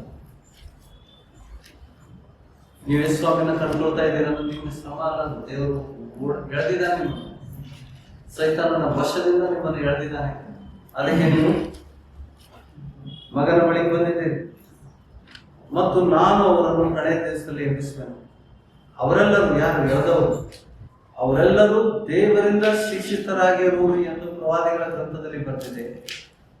ಈ ಕಾರಣದಿಂದ ತಂದೆಯಿಂದ ಕೇಳಿ ಕಲಿತವರು ನನ್ನ ಬಳಿಗೆ ಬರುತ್ತಾರೆ. जो पिता से सुनकर सीखता है वो मेरे पास आता है. ಇದು ಹಿಂದೆ ನಾನು ಕೊಟ್ಟಿದ್ದೇನೆ, ಜಾಸ್ತಿ ಮಾಡಿ ಹೋಗೋದಿಲ್ಲ. ವಿಷಯಗಳನ್ನು ತಿಳ್ಕೊಂಡ್ರೆ ನಾನು ಓವರಾಲ್ ಔಟ್ಲುಕ್ ಕೊಟ್ಟಿದ್ದೇನೆ. ಹಳೆ ಒಡಂಬಡಿಕೆ ಮತ್ತು ಹೊಸ ಒಡಂಬಡಿಕೆಯಲ್ಲಿ ಎಲ್ಲ ಸಾಮ್ಯದಲ್ಲಿ ದೇವರು ಬರೆದಿದ್ದಾನೆ. ದೇವರು ತನಗೆ ಯಾರಿಗೆ ಇಷ್ಟ ಇದೆ ಅವ್ರ ಮೇಲೆ ಮಾತ್ರ, ಹೌದಾ? ಸುಮ್ಮನೆ ಯಾಕಂದ್ರೆ ದೇವ್ರಿಗೆ ಮೊದಲೇ ಗೊತ್ತಿಲ್ವಾ? ಆದಾಮ ಪಾಪದಲ್ಲಿ ಬೀಳ್ತಾನೆ, ಸೈತಾನ ಮೋಸ ಮಾಡ್ತಾನೆ ಅಂತ ದೇವ್ರು ಗೊತ್ತಿರಲಿಲ್ಲ. ಇಸ್ಕರಿ ಯೂದನ ಬಗ್ಗೆ ಕೀರ್ತನೆಗಳಲ್ಲಿ ಬರ್ತಿದೆ. ಇಸ್ಕರಿ ಯೂದನು ಯೇಸು ಸ್ವಾಮಿಯನ್ನ ಸಿಲ್ವೆ ಮರಣಕ್ಕೆ ಒಪ್ಪಿಸ್ತಾನೆ ಅಂತ ಹೇಳ್ಬಿಟ್ಟು ಕೀರ್ತನೆಗಳಲ್ಲಿ ಬರ್ತಿದೆ. ದೇವರು ಸರ್ವಜ್ಞ. ನಮ್ಮ ವಿಷಯದಲ್ಲಿ ದೇವರು ಗೊತ್ತು. ಯಾರಿಗೆ ಯಥಾರ್ಥ ಮನಸ್ಸಿದೆ, ದೇವರನ್ನ ನಿಜವಾದ ಹಿಂಬಾಲಿಸುವಂತ ವ್ಯಕ್ತಿಗೆ ದೇವರು ಸರಿಯಾದ ಸಭೆಗಳಿಗೆ ಒಪ್ಪಿಸ್ತಾನೆ. ನೀವು ಬೇರೆ ಸಭೆಗಳಲ್ಲಿ, ತಪ್ಪಾದ ಸಭೆಗಳಲ್ಲಿ ಇದ್ದು ದೇವರು ಹೇಳ್ಕೊಂಡ್ಬರ್ತಾರೆ. ಯಾಕೆಂದ್ರೆ ಕುರಿಗಳ ಬಗ್ಗೆ ದೇವರಿಗೆ ಚಿಂತೆ.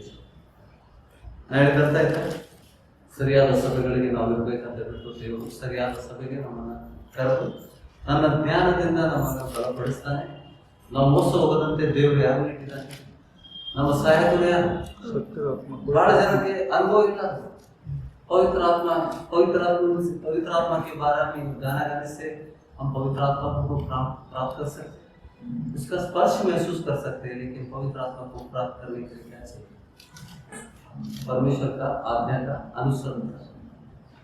ದೇವರ ಆಜ್ಞೆಗಳನ್ನು ಅನುಸರಿಸುವುದರಿಂದ ಯಾರು ನನ್ನ ಆಜ್ಞೆಗಳನ್ನು ಅನುಸರಿಸ್ತಾರೆ ಅವರೇ ನನ್ನನ್ನು ಪ್ರೀತಿಸುವರು. जो मुझे प्रेम करता है मेरी आज्ञा अनुसरण करता है. और मैं पिता से मांगूंगा, पवित्र आत्मा वो सहायक तुम्हारे पास आएगा हमेशा के लिए. वो सहायक क्या करता है? हर एक चीज में हमको वाकिफ करता है. ಎಲ್ಲ ಸಾಮ್ಯಗಳ ಅರ್ಥಗಳನ್ನು ಬಿಡಿಸೋಣ. ಅದು ವರ ಅಂತಂದ್ರೆ ಕೊರಿಯರ್ ಮೂಲಕ ಬರುವಂಥದ್ದು.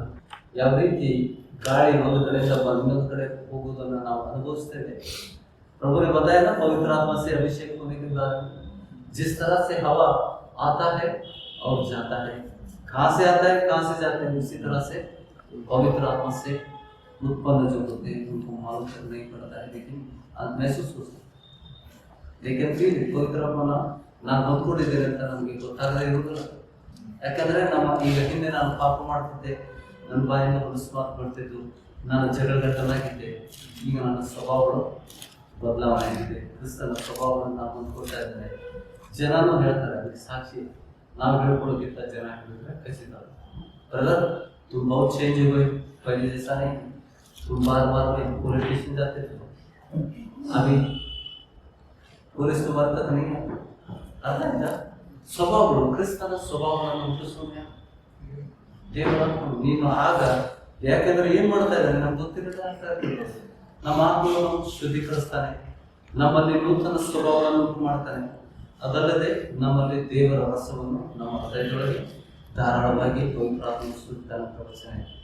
जब भी वो करता है हमारे जीवन पर, तभी हमको सब समझ में आता है. ಅವಾಗ ನಿಮ್ಗೆ ಯಾವ ಭಾಷೆಯಲ್ಲಿ ನಾನು ಮಾತಾಡಿದ್ರು ನಿಮ್ಗೆ ಅರ್ಥ ಆಗ್ತದೆ. कोई भी भाषा समझ सकती, क्यों? पवित्र आत्मा तुम्हारे अंदर है, उसका अर्थ तुमको समझ आता है. ನಾಡಿದ ಅರ್ಥ ಆಗ್ತದೆ. ಕೆಲವರು ಈಗಾಗಲೇ ಅನುಭವಿಸ್ತಾ ಇದ್ದಾರೆ.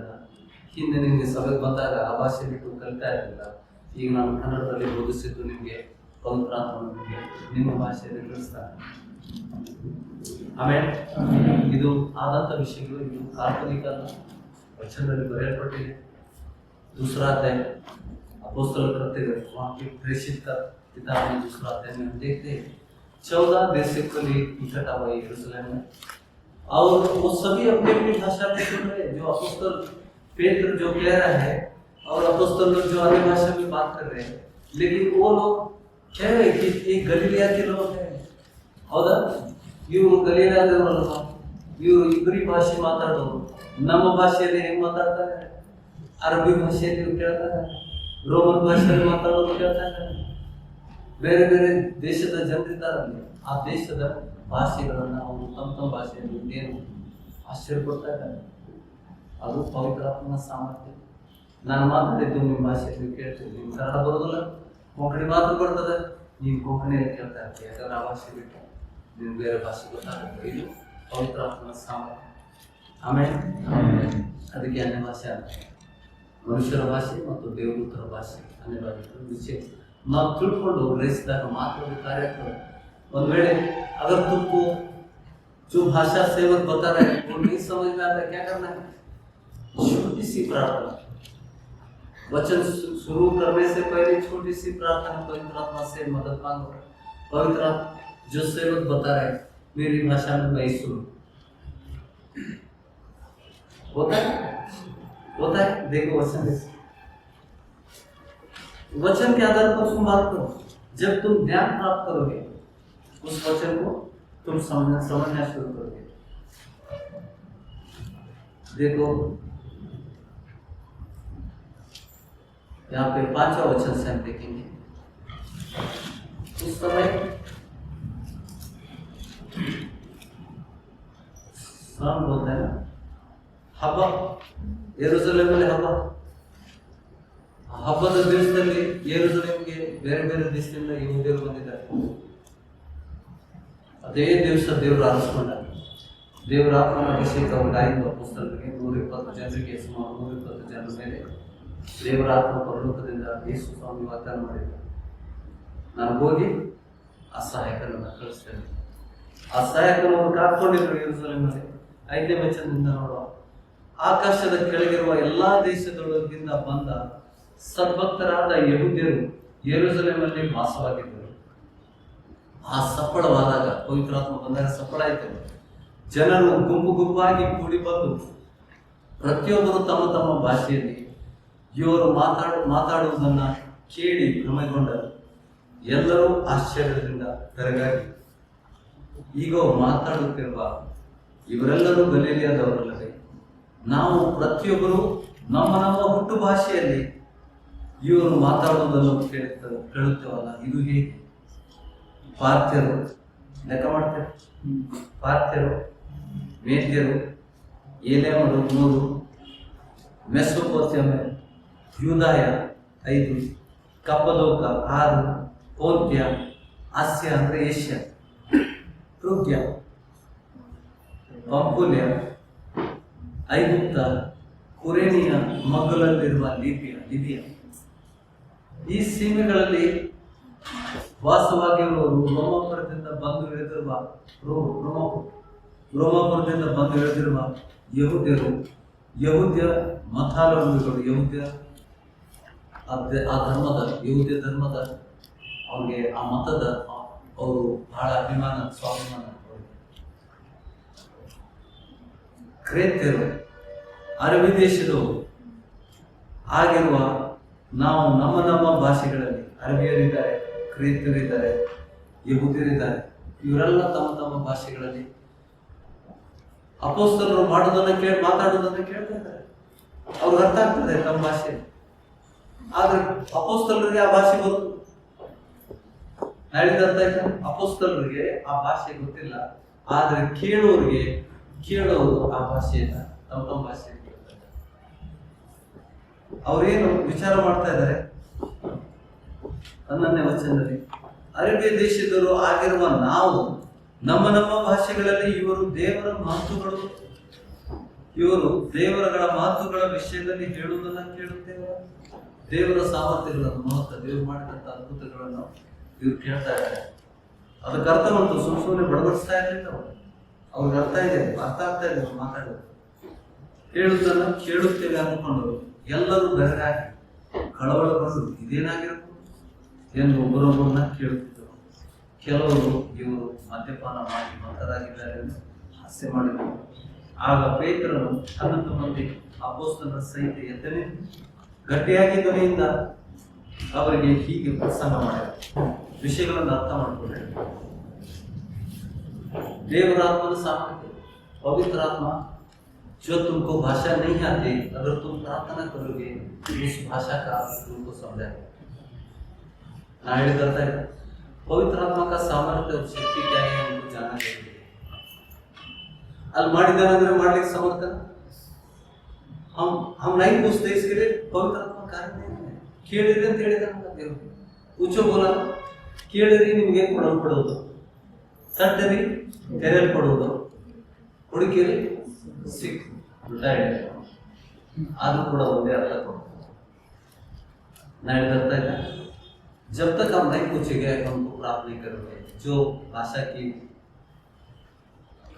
नहीं समझ सकते हो, कोई भी भाषा हो, तुम्हारी प्रार्थना को सुनता है, क्योंकि तुम क्या पूछ रहे हो? वचन को समझिए, वचन को जानने के लिए तुम श्रम कर रहे हो, परमेश्वर से मदद मांग रहे. पवित्र आत्मा तुमको मददगार है ना. पवित्र आत्मा यार ಸಹಾಯಕನಾಗಿ ಕಳಿಸಿದ್ದಾರೆ. ನಾವು ಕೇಳದೆ ಏನು ಹೇಳಿದ್ರು, ನೀವು ಹೊರಗೆ ಆಮೇಲೆ ಹುಡುಗರು ಟೈಟ್ ಆಗಿದ್ದಾರೆ. बोल रहे हैं ना, उसी तरह से पार्टी ने क्या बोला मुझे नहीं समझा. परमेश्वर के लोग निस्सहायक नहीं है, क्योंकि हमको इतना बड़ा सहायक दिया है, कुछ भी कर सकते हैं. अगर हम नहीं जानेंगे हम प्राप्त नहीं करेंगे. ನಾವು ಪ್ರಾರ್ಥನೆ ಮಾಡಬೇಕು, ವಚನ ಕೇಳ್ಕೊಂಡು ಪ್ರಾರ್ಥನೆ ಮಾಡಿ. ಸ್ವಾಮಿ ನೀವು 2ನೇ ಅಧ್ಯಾಯ ಅಪೊಸ್ತಲರ ಕೃತ್ಯಗಳಲ್ಲಿ ಅಪೊಸ್ತಲರು ಅನ್ಯ ಭಾಷೆಯಲ್ಲಿ ಹೋದಾಗ ಆ ದೇಶದ ಜನರು ಅದಕ್ಕೆ ಅರ್ಥವನ್ನು ಮಾಡಿಕೊಂಡು ಅದೇ ರೀತಿಯಲ್ಲಿ ಸೇವಕ ನುಡಿಯುವುದು ನನಗೆ ಅರ್ಥ ಆಗುವಂತೆ ಪರಿಶುದ್ಧಾತ್ಮನೆ ನನಗೆ ಸಹಾಯ. ಎಷ್ಟು ದೊಡ್ಡ ಪ್ರಾರ್ಥನೆ